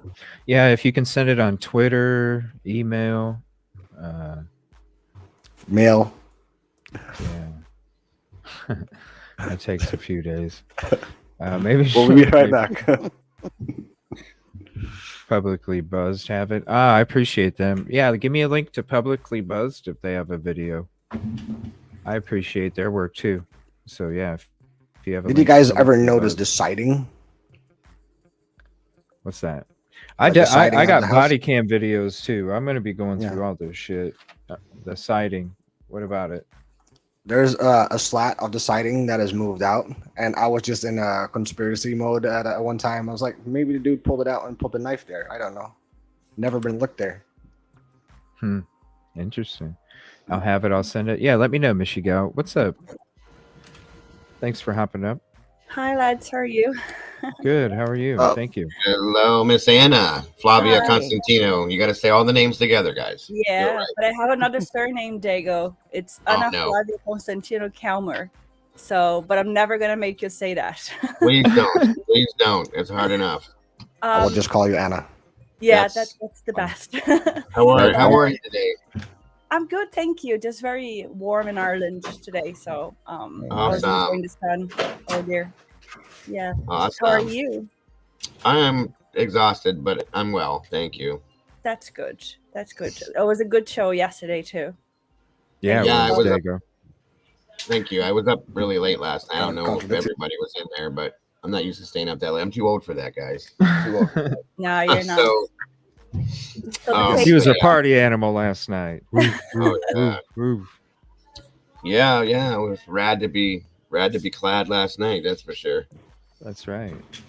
Just Yeah. in regards to the paper Yeah. that I said before, I think Frank was mentioning something similar as well. I didn't have the audio on, so I couldn't hear. But there is an image of an officer, like, or someone related to the investigation, that was taking a picture of a paper outside of the house where the sliding door is. Okay. And then that paper, obviously, you can't see Here we go. properly what it is, but it Yeah, here we go. looked like something that was like a drawing for like a floor plan or something from the house. I Oh, was really? putting it into an evidence back. Yeah. Oh my gosh, hold on. Yeah, thank No you, shit. Michigal. Oh my gosh. Thank you, This is Michigal. I appreciate you so Oh, much because wait a minute. I she did see always that. I talks never to looked me. at it though. Now, see, if you look closely, because I'm not sure if you can zoom in enough on the right one, you can actually see the Zoomed address in. on it. No shit. Wow. Yeah, I don't know what it is, like I cannot tell if it is the floor plan or something like that, Like a but it's blue- just something else that we actually we forgot about it due to Oh, the yeah. course of the investigation. I remember seeing I this, gotta but I never take a like looked at screenshot. it. Wow. Can you send me that, CJ? I if you gotta get a take chance? a. Yeah, man. Yeah, man. Thank you, Michigal. I appreciate Absolutely. you so much. Michigan. Anna, thank you for bringing it up, sweetheart. No problem. Yes, thank So you, too, I'll for see bringing you it guys in up. the chat. I'm just gonna leave Wow. now. Thank you is there so any much. chance Appreciate that, can you side by side a picture of the face of that house with that particular image of that paper that's kind of ragged? It's Okay. up top the street, though. Where did it? Do you see? Let me see. 1, 2. I just want to see how the front of the house is shaped based on the outlines I'm seeing or think I'm seeing in that drawing. That paper got found on like the road where the car supposedly parked. Right. But Oh, okay. Started trying to match it up to see if it's what the I'm same trying to house. say is that if that's an actual outline of the house, right? 'Cause you I'm would gonna start zoom with in that. too. Yeah. Yeah. What I seen from I got a screenshot. zooming in, that it looks like a mailing letter. Is it like a Yeah, blueprint? hold on. No, I'm saving it For me, real it doesn't look like that, but for maybe I'm blind. I don't know. No, it's all good. I mean, I don't know the quality, but we'll find out. Here. And thank you. Yes, thank you, Michigal, for sending that over. Yeah, that's Yes, an and Dago, if you want to shoot me an email, so it's at the Yeah. top, man, I can include these two real quick too. Yeah, Give absolutely. me 1 second. Just know Yeah, just anything give that me a they moment. marked that they consider part of the crime scene could in fact carry single source DNA on it. that paper, could be anywhere where these other people's DNA appeared in that crime scene. You know, it's so bad nowadays that I dream about this case. But didn't Maddie wear like a jacket of somebody else when she came back from the bar? No, they said it was hers, but it was just an oversized jacket. Okay.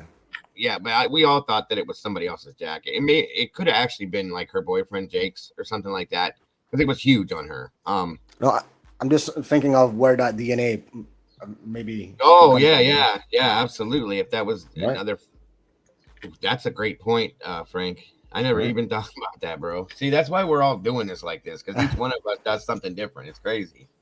You know, these are all reasonable doubt questions too that the defense would. What's your email, bro?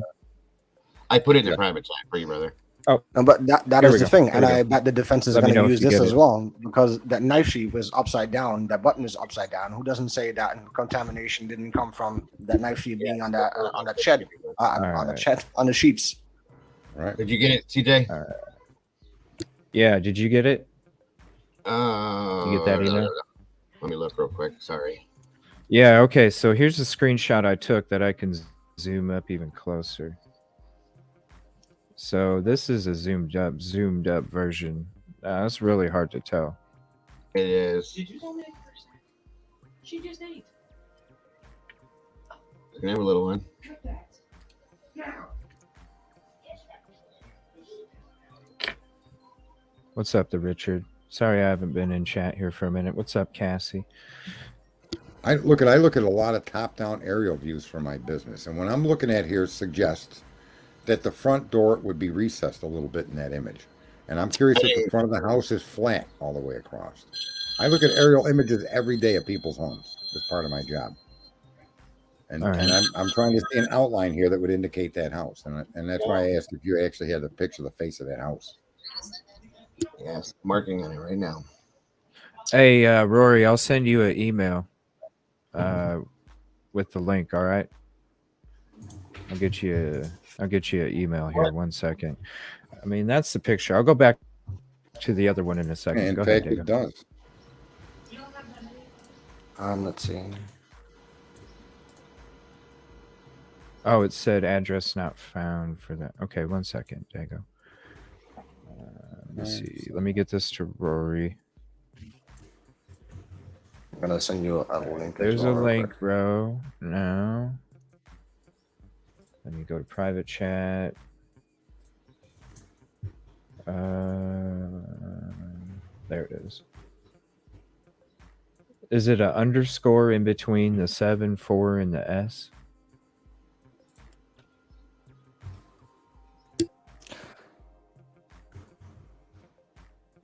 There you go.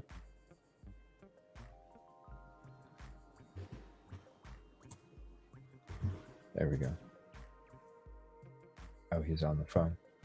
Sorry, guys. Give me 1 second. I know some stuff popped up here. Give me 1 second. All right, get these maps to Dago. Rory, you got a link in your email, bro. And here are the maps. Dago.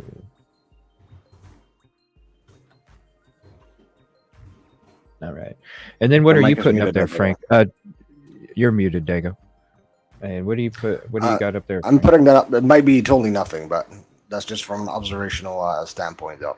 That if you click on that link, you can see like those wooden slats with the officer standing in the doorway.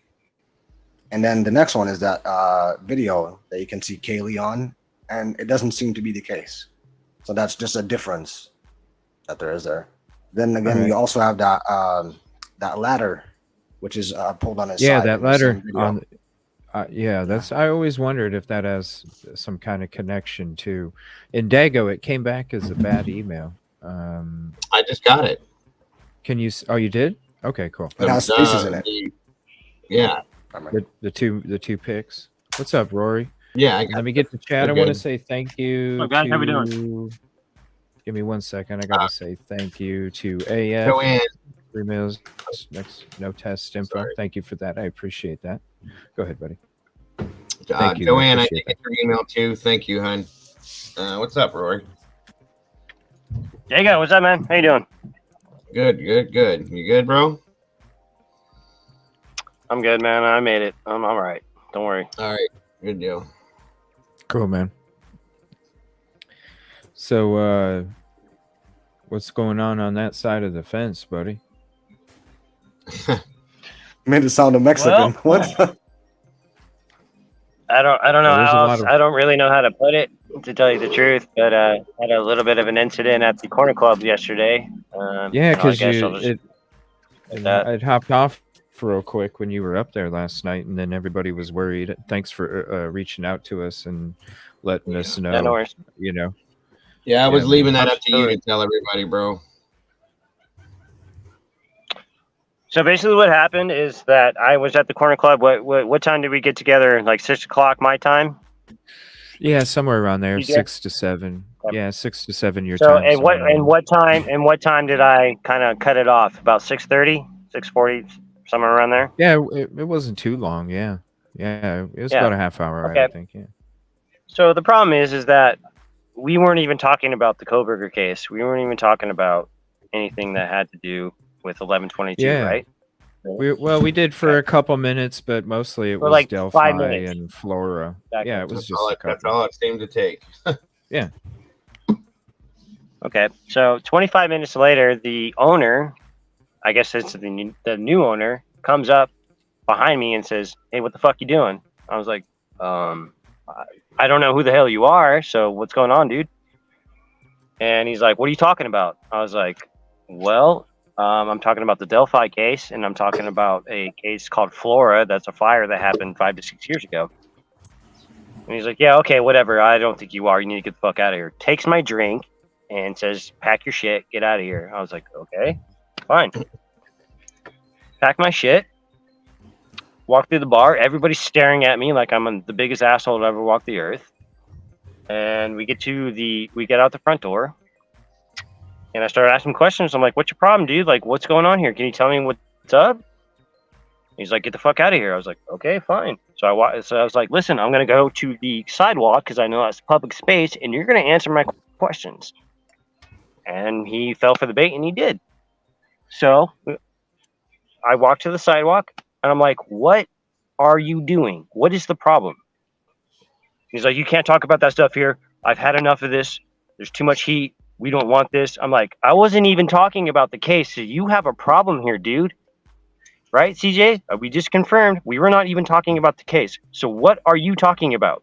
Yeah, it was on my Delphi episode. And so he starts walking away. And just instinct kicks in. I'm like, "What are you hiding?" CJ, I would pay $1 million for all of you to have been there to see the look on this guy's face when he turns around and walks towards me, murder in his eyes. He wanted to take me out. All right? He looks me 6 inches from my face. I'm on the sidewalk, and I even say, I'm like, "Hey, I'm on public property. You do something to me, you're done, dude." And he's like, "Yeah, I know, but I'm going to say what I got to say." I was like, "Great, I want to hear it." And he looks me dead in the eye and says, "Get the fuck out of here. I'm going to call the cops." Now, normally I wouldn't give a shit because I'm from Washington and the cops here are a joke. But in Moscow, I'm not fucking around out there, dude. So I'm like, "All right, cool." As I'm walking away, there's a guy right where I was sitting, looking over the fence on the phone saying, I heard him clear as day saying, "Yeah, that's him. We got him." They knew who I was. He asked for my ID. I did not show him my ID because I'm not going to do that. But I did show him enough to show him that I was from Washington. And as soon as I showed him that I was from Washington, he's like, "Yeah, that's what I thought." They already knew who I was. So, By the way, dude, this is so much Rory, shit that happened, dude. I got pictures, Rory. I want you to clarify. We got. I sent you the pictures, right? Yeah. On the one guy you did, yes, and that's not who I thought that was. So that's all new. The other one, the other dude, yeah, the guy that you were talking about, the fence guy, we'll just say, it was next to you at that point. I have another picture I'm going to send to you, and I want you to clarify if that's who that was, because I think that's who it was. Okay. All right. No, that's great. So I mean, to me, they just confirmed everything. I mean, I told them I know who you are. I know what's going on here.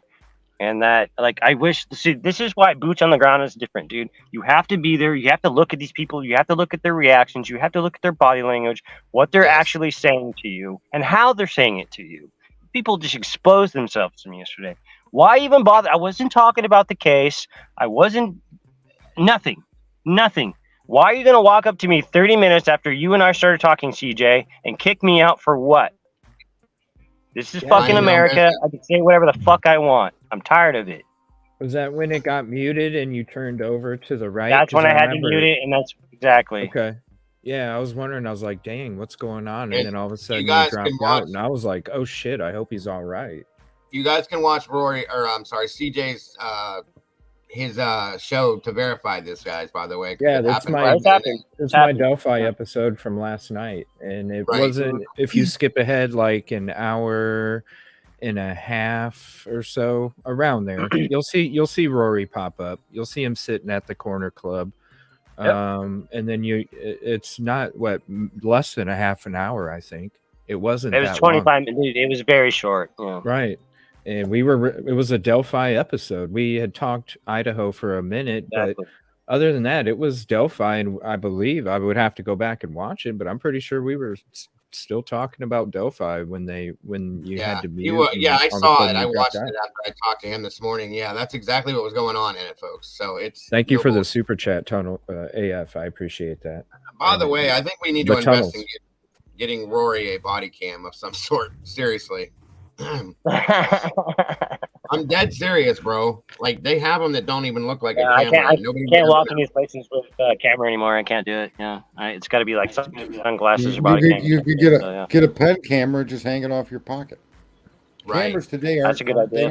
Sunglasses or a pen camera or something. Yeah, absolutely. Yeah, sunglasses.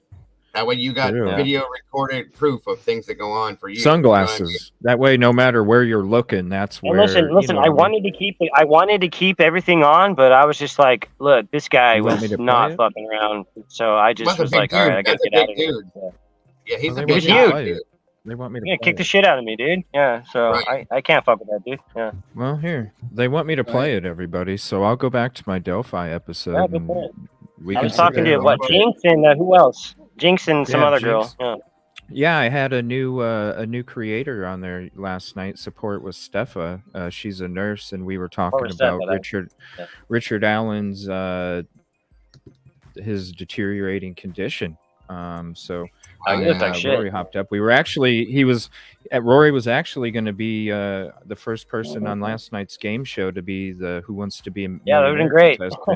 And then all of a sudden everything just went crazy. So give me 1 second. Real quick. Go ahead and say what. Yeah, but seriously, I do gotta fly. I don't mean to interrupt like I always do, but in this case, it's probably a good thing because I do have to roll out of here. Oh, thank you, Sarge. I really appreciate you, buddy. For all you. You mean a lot. You mean a lot Rory, to the show. I've never really had a chance to be in a panel with you, but we will again, I'm sure. I like what you've been doing. And Dago, Sarge, that means a lot, man. Thank you very much. I appreciate that. Thank you. Talk with everybody. What's up? What's up, Sarge?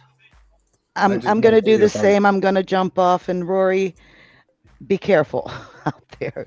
Stay away from General. Yeah. You and I need to. Yeah, I'll be talking to you soon. We'll talk. We'll talk. You just take your time, but be careful out there, okay?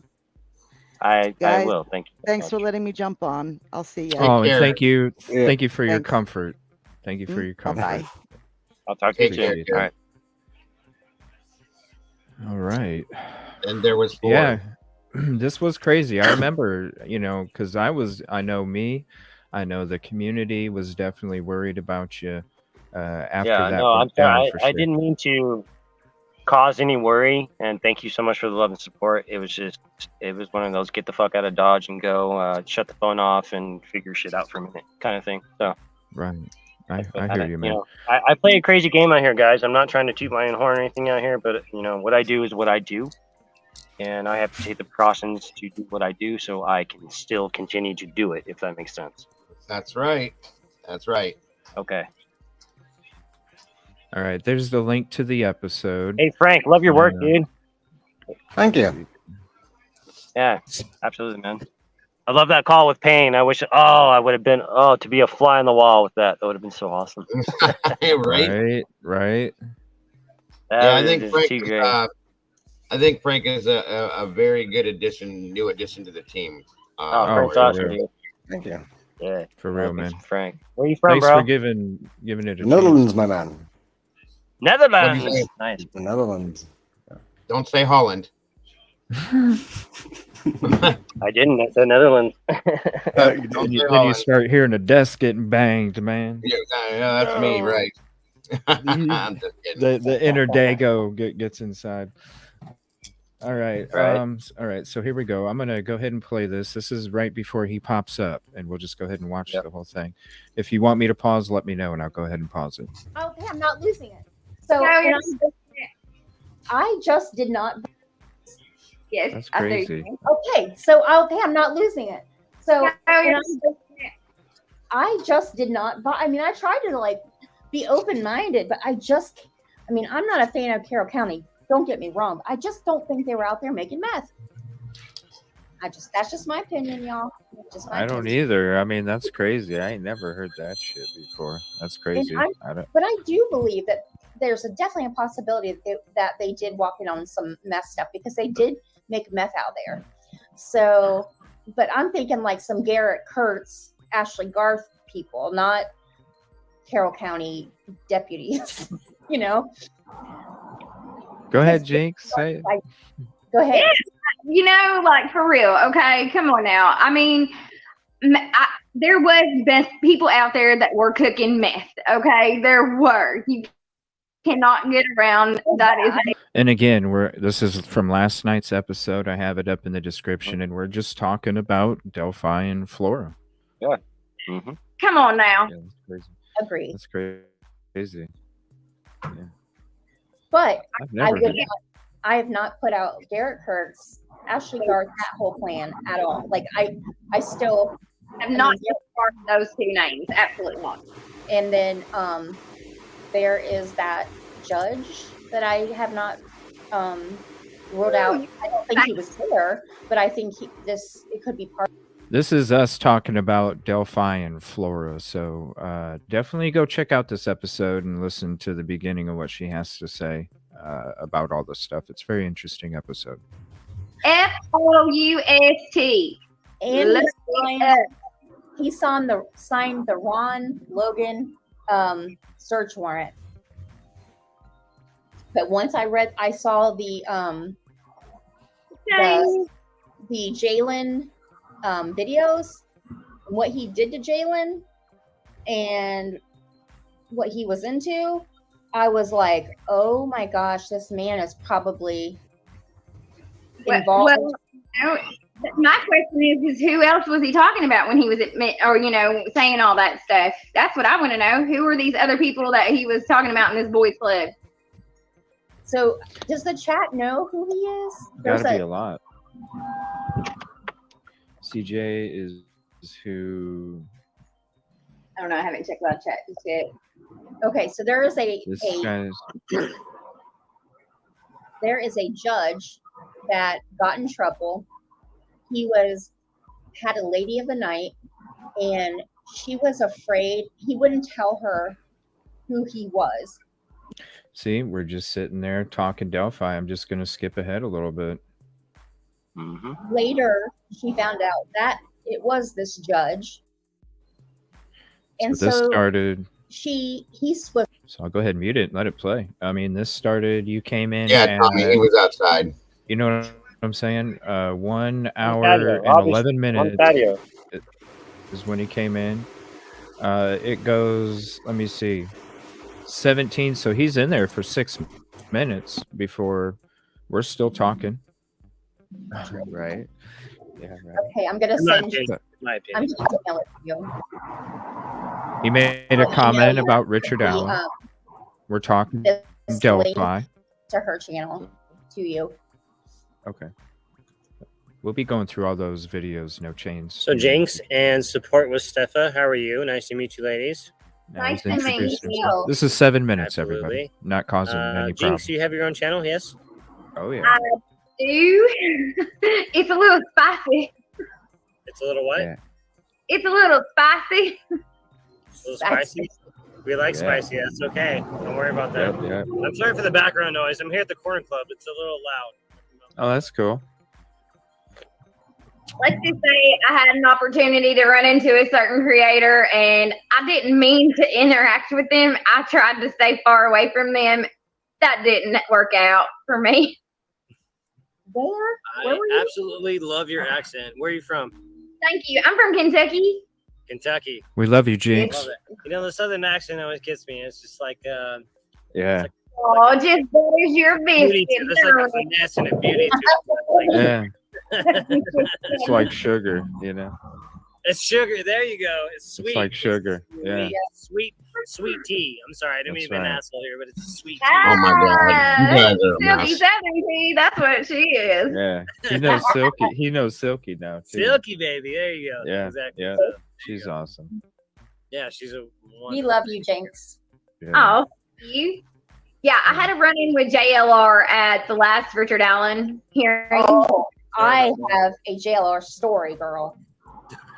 All right. So we're just talking, not even anything about Idaho 4. Brown toilet paper and diapers. Yeah. How far She's got more in are stuff we? coming too. She's got plans. Oh my God, y'all! It's definitely worth a giggle. Like, 10 holy minutes in. shit! You had a channel. I just started putting out content since the whole hearing for Richard Allen to JLR, but it's given me a chance to get Flora in the forefront. Yes. Awesome. Yes. Awesome. Yes. I'm I gonna start can't my wait. Flora when I'm there next weekend. Listen, just stay true to yourself. Speak your Oh. truth. Speak your truth. Yeah. Don't forget the facts. No worries. That's all that matters. Hey, listen. Go to the affidavit and the PCA every fucking time. You know why? Because it's bullshit. So use the words against them, okay? So every time that somebody's going to come and bust your ass, go and reflect back to the PCA and the affidavit and tell me how this makes goddamn sense. And then we'll talk. All right. Every time. And you will win. You know why? Because it's bullshit. Every Why, time. hey, how come you couldn't In my help up opinion. in Dago My show? opinion. man? I have to say this every damn time. In my opinion. In which PCA are you talking about? What's Richard that? Allen's? He's No, I'm he's sorry. I'm talking about talking- Tilburg's PCA. Yeah. He's talking Idaho 4. Okay. I'm sorry. Am I supposed to be talking about Delphi? No, you're fine. I just was like, wait a minute, what are you talking about? Richard Okay, Allen. okay. In any affidavit in PCA, always Well, read that it. is the only time Always you're read it. even Yeah. mention that.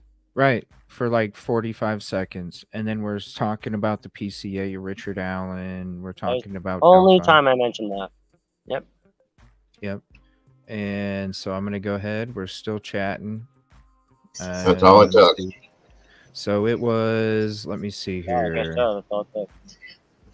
1:42:15 is the timestamp of that.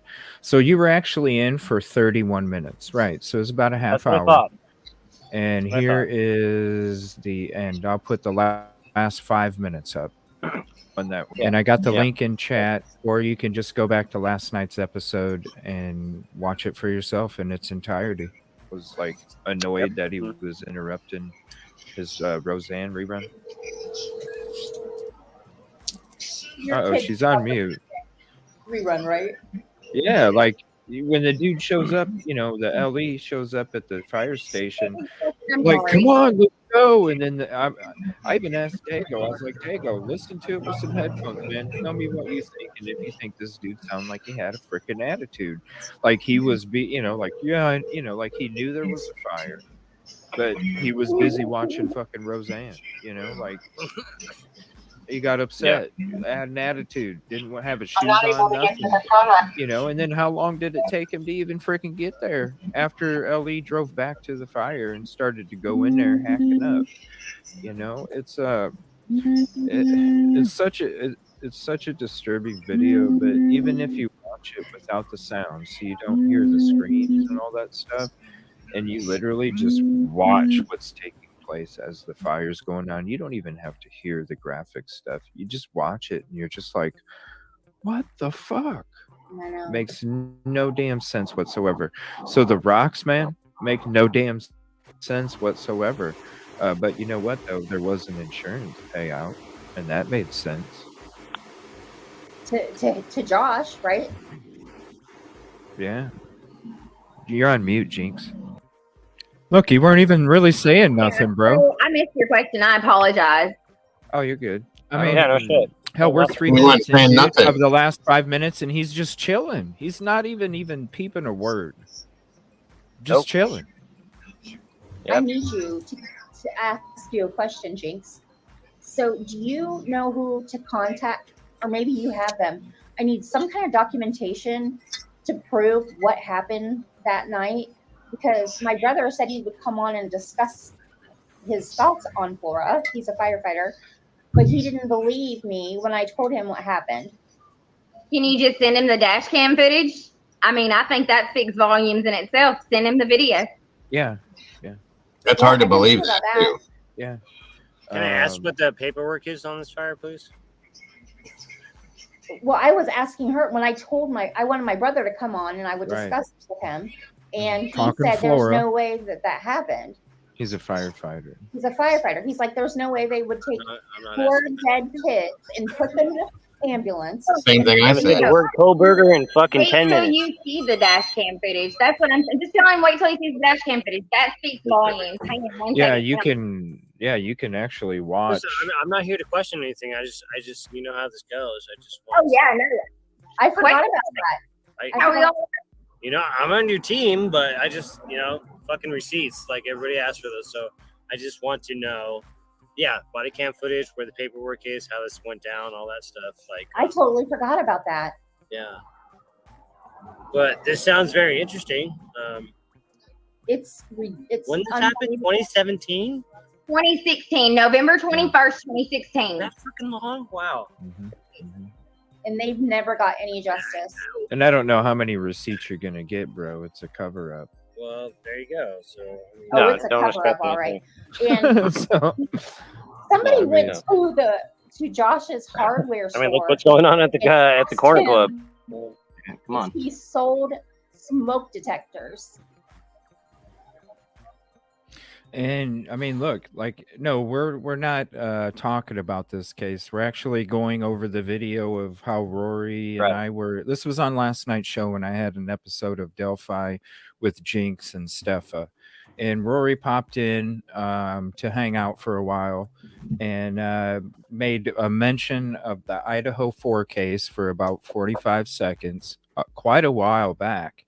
And we just skipped ahead. You're more than welcome to watch the whole thing. Just go to last night's episode. It's right there. It starts at the 1:11 mark, 1 hour and 11-minute mark. And we're right up to where he's going to be getting kicked out.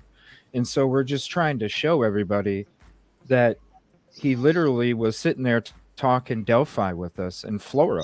And we're on the wrong. Yeah, we're on the discussion of Flora. And so it's like, okay, what's going on? It's not that we're talking about this in this episode. We're going back to this to show you like what actually took place before. He was he was sitting at the corner club talking about 2 different cases that have nothing to do with Idaho. And this is when he's approached and harassed, in my opinion. Right. Exactly. For nothing. For nothing. It's not much longer. And you could even hear him. We went to the last 5 minutes before he gets kicked out, and there's no discussion at all. Even the previous minutes before that. A 45-second mark in this video. I could call the dude of the corner club. I don't Call know. him. I can email you the information on him. I have his name. I have his pictures. So, I mean, anyway, how you want to deal with that, you let me know. But, oh, give it to me. I mean, I know who he is. I know who he is. All right. I'm going to go ahead and finish it up real quick, and then right. We'll get going here. Did you hear me? Yeah, Yeah. that's messed up. I heard Yeah, you. that's I messed think it up. was There he is Crossing, right wasn't there. it? The whistleblower info. I don't. So that's where it is right there. 1 hour and 40 minutes. I'm just going to skip it back to the last 1 minute. All right. The last 1 minute. Mind you, this guy was not. There's no way they would take. Oh, go ahead. This guy was not at the bar when Rory got there. He Nope, did not see this was not guy there. at all. And for some reason, out of nowhere, this guy appears after he's sitting there for 30 minutes. And I'm going to try and go full screen on this. That way you can see it as close as possible there too. All right, give me 1 second. Here we go. 4 dead kids and put them in ambulance and take them to I have a picture, Molly. Wait till you see the dash cam footage. That's what I'm just telling. Wait till you see the dash cam footage. That speaks volumes. Hang on one Yeah, second. you can. Yeah, you can actually watch. Listen, I'm not here to question anything. I just you know how this goes. I just Oh yeah, I know that. I forgot about that. I, How are y'all? you know, I'm on your team, but I just, you know, fucking receipts. Like everybody asks for those, so I just want to know, yeah, body cam footage, where the paperwork is, how this went down, all that stuff. Like, I totally forgot about that. yeah. But this sounds very interesting. It's When this happened, 2017, 2016, November 21st, 2016. that freaking long. Wow. and they've never got any justice. And I don't know how many receipts you're gonna get, bro. It's a cover up. Well, there you go. So. I mean, Oh, it's a cover up, all right. And So somebody went to Josh's hardware store and asked him yeah. if he sold smoke detectors. Did you hear me? Yeah, that's messed up. I heard Yeah, you. that's I messed think it up. was Frosty, wasn't it? For those who cover Flora, you know how disheartening that Whistleblower is. info. I don't. Okay, I don't. Who me. says there's a whistleblower? Like, There's a whistleblower letter. Yes, absolutely. Where? Hang on. I'm going to get the link for you in just one. All right, so now he's on mute, and you can see him having the conversation with somebody standing there, off to the left side of us, to the right of him. So he comes in at 1 hour and 11 minutes, and then exits at 1 hour and 40. 1 hour and 41.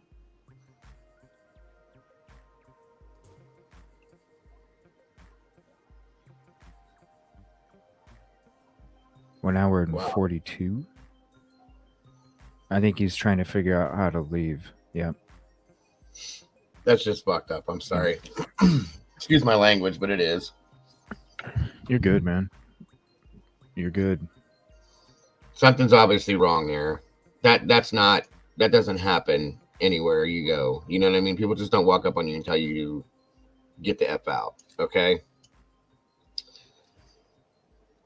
He literally 45 seconds. And Right. it was Where did in he the go? beginning. It was in the beginning of the conversation. I'm not sure. I seen him drop off there a second ago.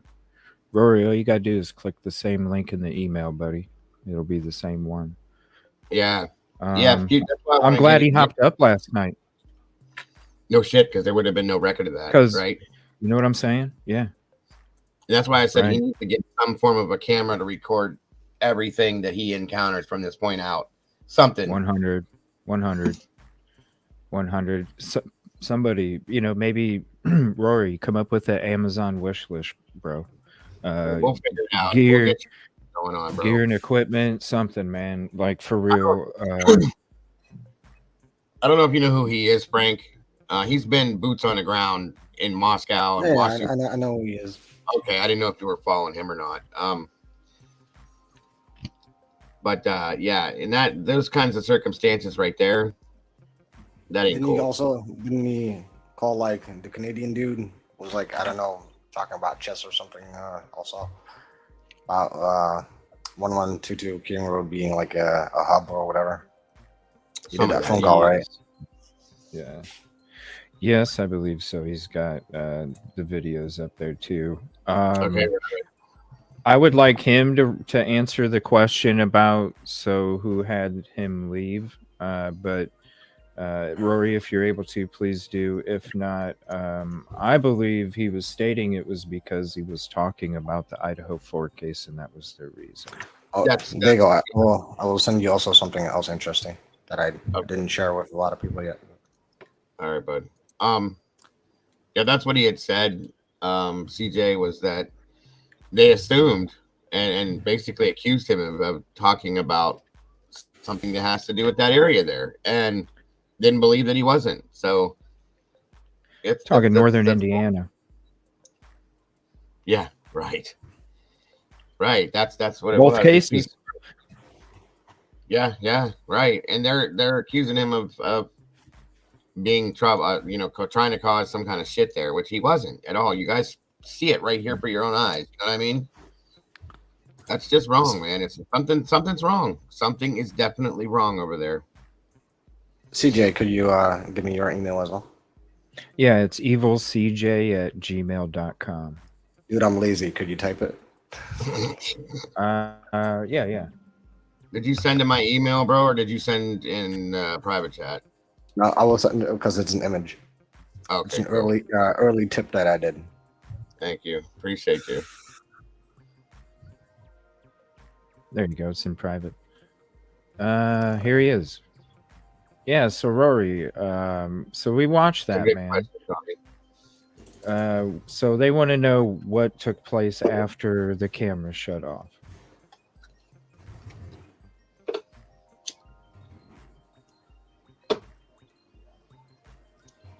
Can you hear you? Hello? You there, buddy? He's not muted.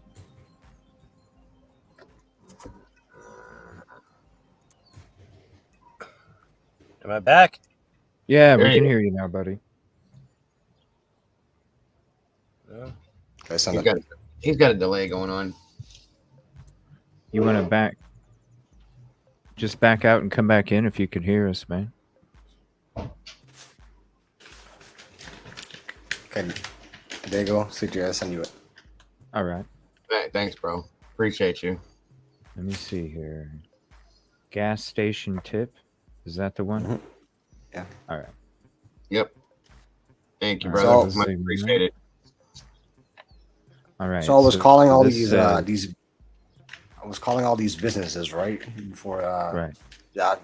Normally when an investigation is going on, that's like besides the point. I don't want to mingle in that because this one was so weird.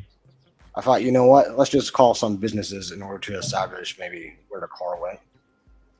So I already knew that he was coming from Washington, right? And so Right. I kind of led up to that. So Coleman Oil and Gas actually has several gas stations on the border of Idaho as well. And I called the one in Pullman, and I think it was after the tip that I did, and which was really interesting because the next day when I called back, I actually had the gas manager or station manager, whatever you want to call it, on the phone, and they were not allowed to talk to us anymore, which was really interesting. Yeah, because I think they got camera footage out of there. So who is this that you're texting here? That is, let me see. That's the main office of Coleman Gas. Hello, or do you want to read it out, or do you want me to? No. The people can just read it. Like I said, I'm in a lazy mood today. You're lazy. Well, I'll go ahead and read it. People want me to read shit more anyway. Hello, my name is Frank, and I am from Unresolved Crimes Podcast. We are currently investigating the unalivings of 4 students of Idaho. We are exploring the possibility of vehicles being seen in Washington and notices that Coleman Oil has a facility alongside the 270 from Idaho to Washington. Is there a possibility we can contact the specific gas station to see if there's any CCTV footage during 4 and 6 a.m. on the 12th to the 13th of November 2022? And they reply, "Hi, thanks for contacting us. We've received your message and appreciate you reaching out." Then later on, "Frank, I am forwarding this to my gas station's manager right now. You wrote, thank you so much." And then a reply, "You're welcome. We are absolutely invested in all of this as well." Whoa, okay. Okay. Right. Oh, That's hold on. Let me interesting. remove that. Let me remove Very that interesting. comment real quick. There, it cut off the bottom there. There you go. There's the bottom of it. What was the Still date has on this? This The was date, let me check. I'm December looking at the 14th. time. Okay. December thanks. 14th. I can't get So the, I can give you the specific hang on. location of the one that I was looking for. This was before he was arrested, so okay. Yeah, before he was arrested. Oh shoot. You know what, guys? I'm sorry to do this. I'm gonna have to jump out of here, folks. I forgot I had something I had to go do. I just realized what time it was. Thank you, CJ, for having me, Frank. Always a pleasure, brother. and I will be. Yeah, thank you, man. I will be back around here soon. Everybody in chat, I love you guys to death. Keep doing what you're doing. Keep being who you are. I will see you guys all very soon here, I'm sure. Great show, CJ. As always, keep doing what you're doing, bro. Yeah. You too, Frank. Thank you, man. Thank you. Thank you, bro. Guys, I'll talk to you guys soon. Have a great one. Thank you. All right, buddy. Yeah. Yeah, and I'm probably gonna shut it down here shortly just to, take a little break, and then I'll be back on for another episode too. So definitely come back later on tonight too. But go ahead, buddy. Yes, sir. All right, guys. Take I care. was trying to find a specific location where that gas station was located. All right. And what address do you want me to put in there? Hold on. Trying to freaking find it myself again. Thank you, Dago. Appreciate you, buddy.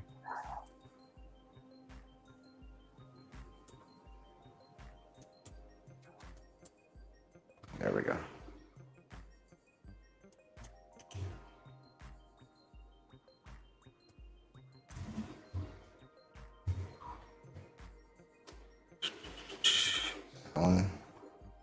See, that is it. I think that I can, when I do something on my own, I can find it usually immediately. When I'm trying to show it, it's usually a cluster. So, are you talking about the gas station that got the screenshot? No. This was the other one. This one was actually in Pullman. In Pullman. Yeah. Okay. Let me see here. Where at in Pullman? Was the, let me see. Like, is it by?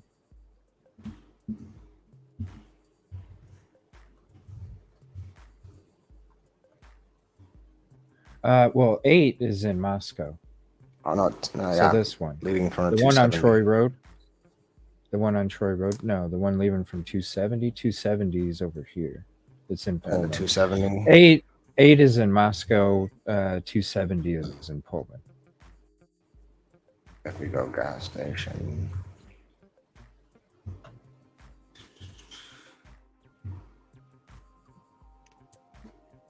I think it was a Chevron.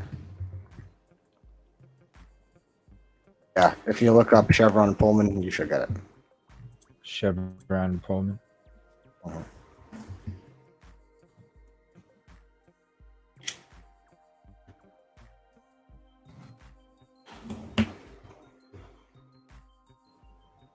All right. So it's giving me this location right here. It's exactly the one. Okay. Okay. Got a new addition to the marks here. So this is what caught him. Let me get Google, guys. See if we can. I'm not sure if they caught him. Yeah. When he called back, I called back the next day and a week after, and they were not allowed to talk to us anymore because I also sent in a tip to Moscow PD. Right there. Uh-huh. There you go. And they have many actually from That's both it. sides. Oh yeah, I can see a couple other ones too before I zoomed in. I think that's the one that probably got him right there. Because if you're looking at it, you're getting.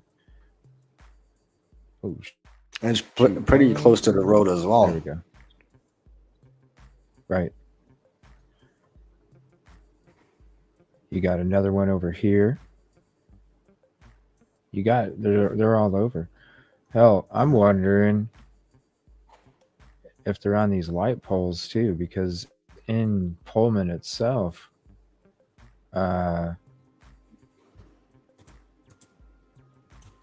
is this even a camera? I mean, you got so many cameras here. Yeah.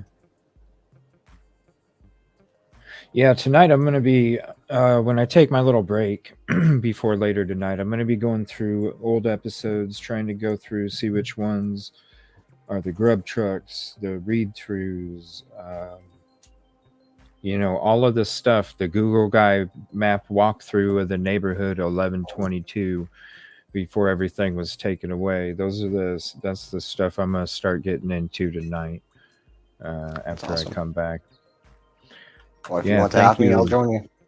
Yeah, you're more than welcome to hop back on. I'll be putting out a notification here I'll probably shut it down in about 15 or 20, and then eat some food and get a little refresher, and then I'll be back for another multi-hour stream show where we start digging into this old stuff because I really, I wanted to go into these press conferences from the beginning to end earlier last week. And I was going to try and do it this weekend, but now with these documents that are coming out, I think the first one I'm going to look through is the grub truck. My videos where I did the grub truck. I think, or if anybody has a link for the actual video itself, send it to me, please, because the one that I have does not exist anymore. So I have to go off my old episodes of where I watched the grub truck to be able to watch it. So yeah, definitely if you have that or any of the old videos and stuff that's actually from the source, not from another creator, that'd be cool too. But yeah, you're more than welcome to hop up, buddy. I appreciate you hanging out, checking out the show, checking out Dago's show, giving that a chance. Yeah, man, it's been cool vibes. Totally appreciate it. And, plus your theories, thoughts, and opinions when it comes to all this stuff. Plus your hard work too, man. The other stuff that you're doing behind the scenes and things like that when it comes to it, because not everybody, that's a different part of it. You know what I'm saying? So appreciate that too. Rory, not sure what happened, buddy, but appreciate you too, bro. Sorry to hear about what happened. It is kind of ridiculous, but I am glad that we were able to show that really there was nothing. We were talking Delphi, we were talking Flora. Flora is a case that's dear to me, so But we definitely need to talk about Delphi. Yeah, Flora just doesn't. Delphi gets a lot of coverage, but that Flora, man, the Flora just, and definitely come back Tuesday night. I'll be doing Flora. I will definitely join in then, because it's just a shame, because it's definitely a racial thing why it's not getting that much coverage. We can see that with Gabby Petito, and there's this other case where there's also this colored gentleman went missing, and I think, I'm not sure where it was, but it all looks like staged. It's really interesting. Not sure what that case. It's getting pretty high attention now, but because of the Gabby Petito, his father was really angry because if a petite white girl goes missing, they get all the attention. But what about his son? And that's a fair thing to say. Yeah. It's really a fair thing to say. Yeah, and I don't know. It's hard to trust the mainstream media anymore with the way, like we were talking last night. We are the new media. We are the media that's not going to be about the BS, because that's what we are. We do cover these cases ourselves. We do homework. We do talk about it. We do discuss it like they are articles or, TV shows. That's why I call it the Evil CJ Show. It's not anything specific. It's a show that we're talking about stuff. And, we just have intelligent conversations when it comes to these things that don't make sense. And so, it's very important to have these voices out there because, especially if you're just watching the mainstream media all the time, you're definitely going to come up with their narrative. And hell, with these documents that just got released last night, what if we had followed that narrative and then this shit took place? To say that something can or can't happen, it's all speculation either way until it's in a court of law and the true facts come out and the true people are handed this justice, and that's the only thing that we care about. So exactly. But I will catch you in a bit, my man. I'm gonna eat some stuff as well. Yeah, I'll same. catch you in a bit. Appreciate you, man. Thank you so Peace. much. Yeah, definitely come back. You're more than welcome. Always have Okay. a seat at this table, sir. Catch you in a bit. All right, buddy. Thank you so much. So yeah, there we go. There's another mark for the Google Maps.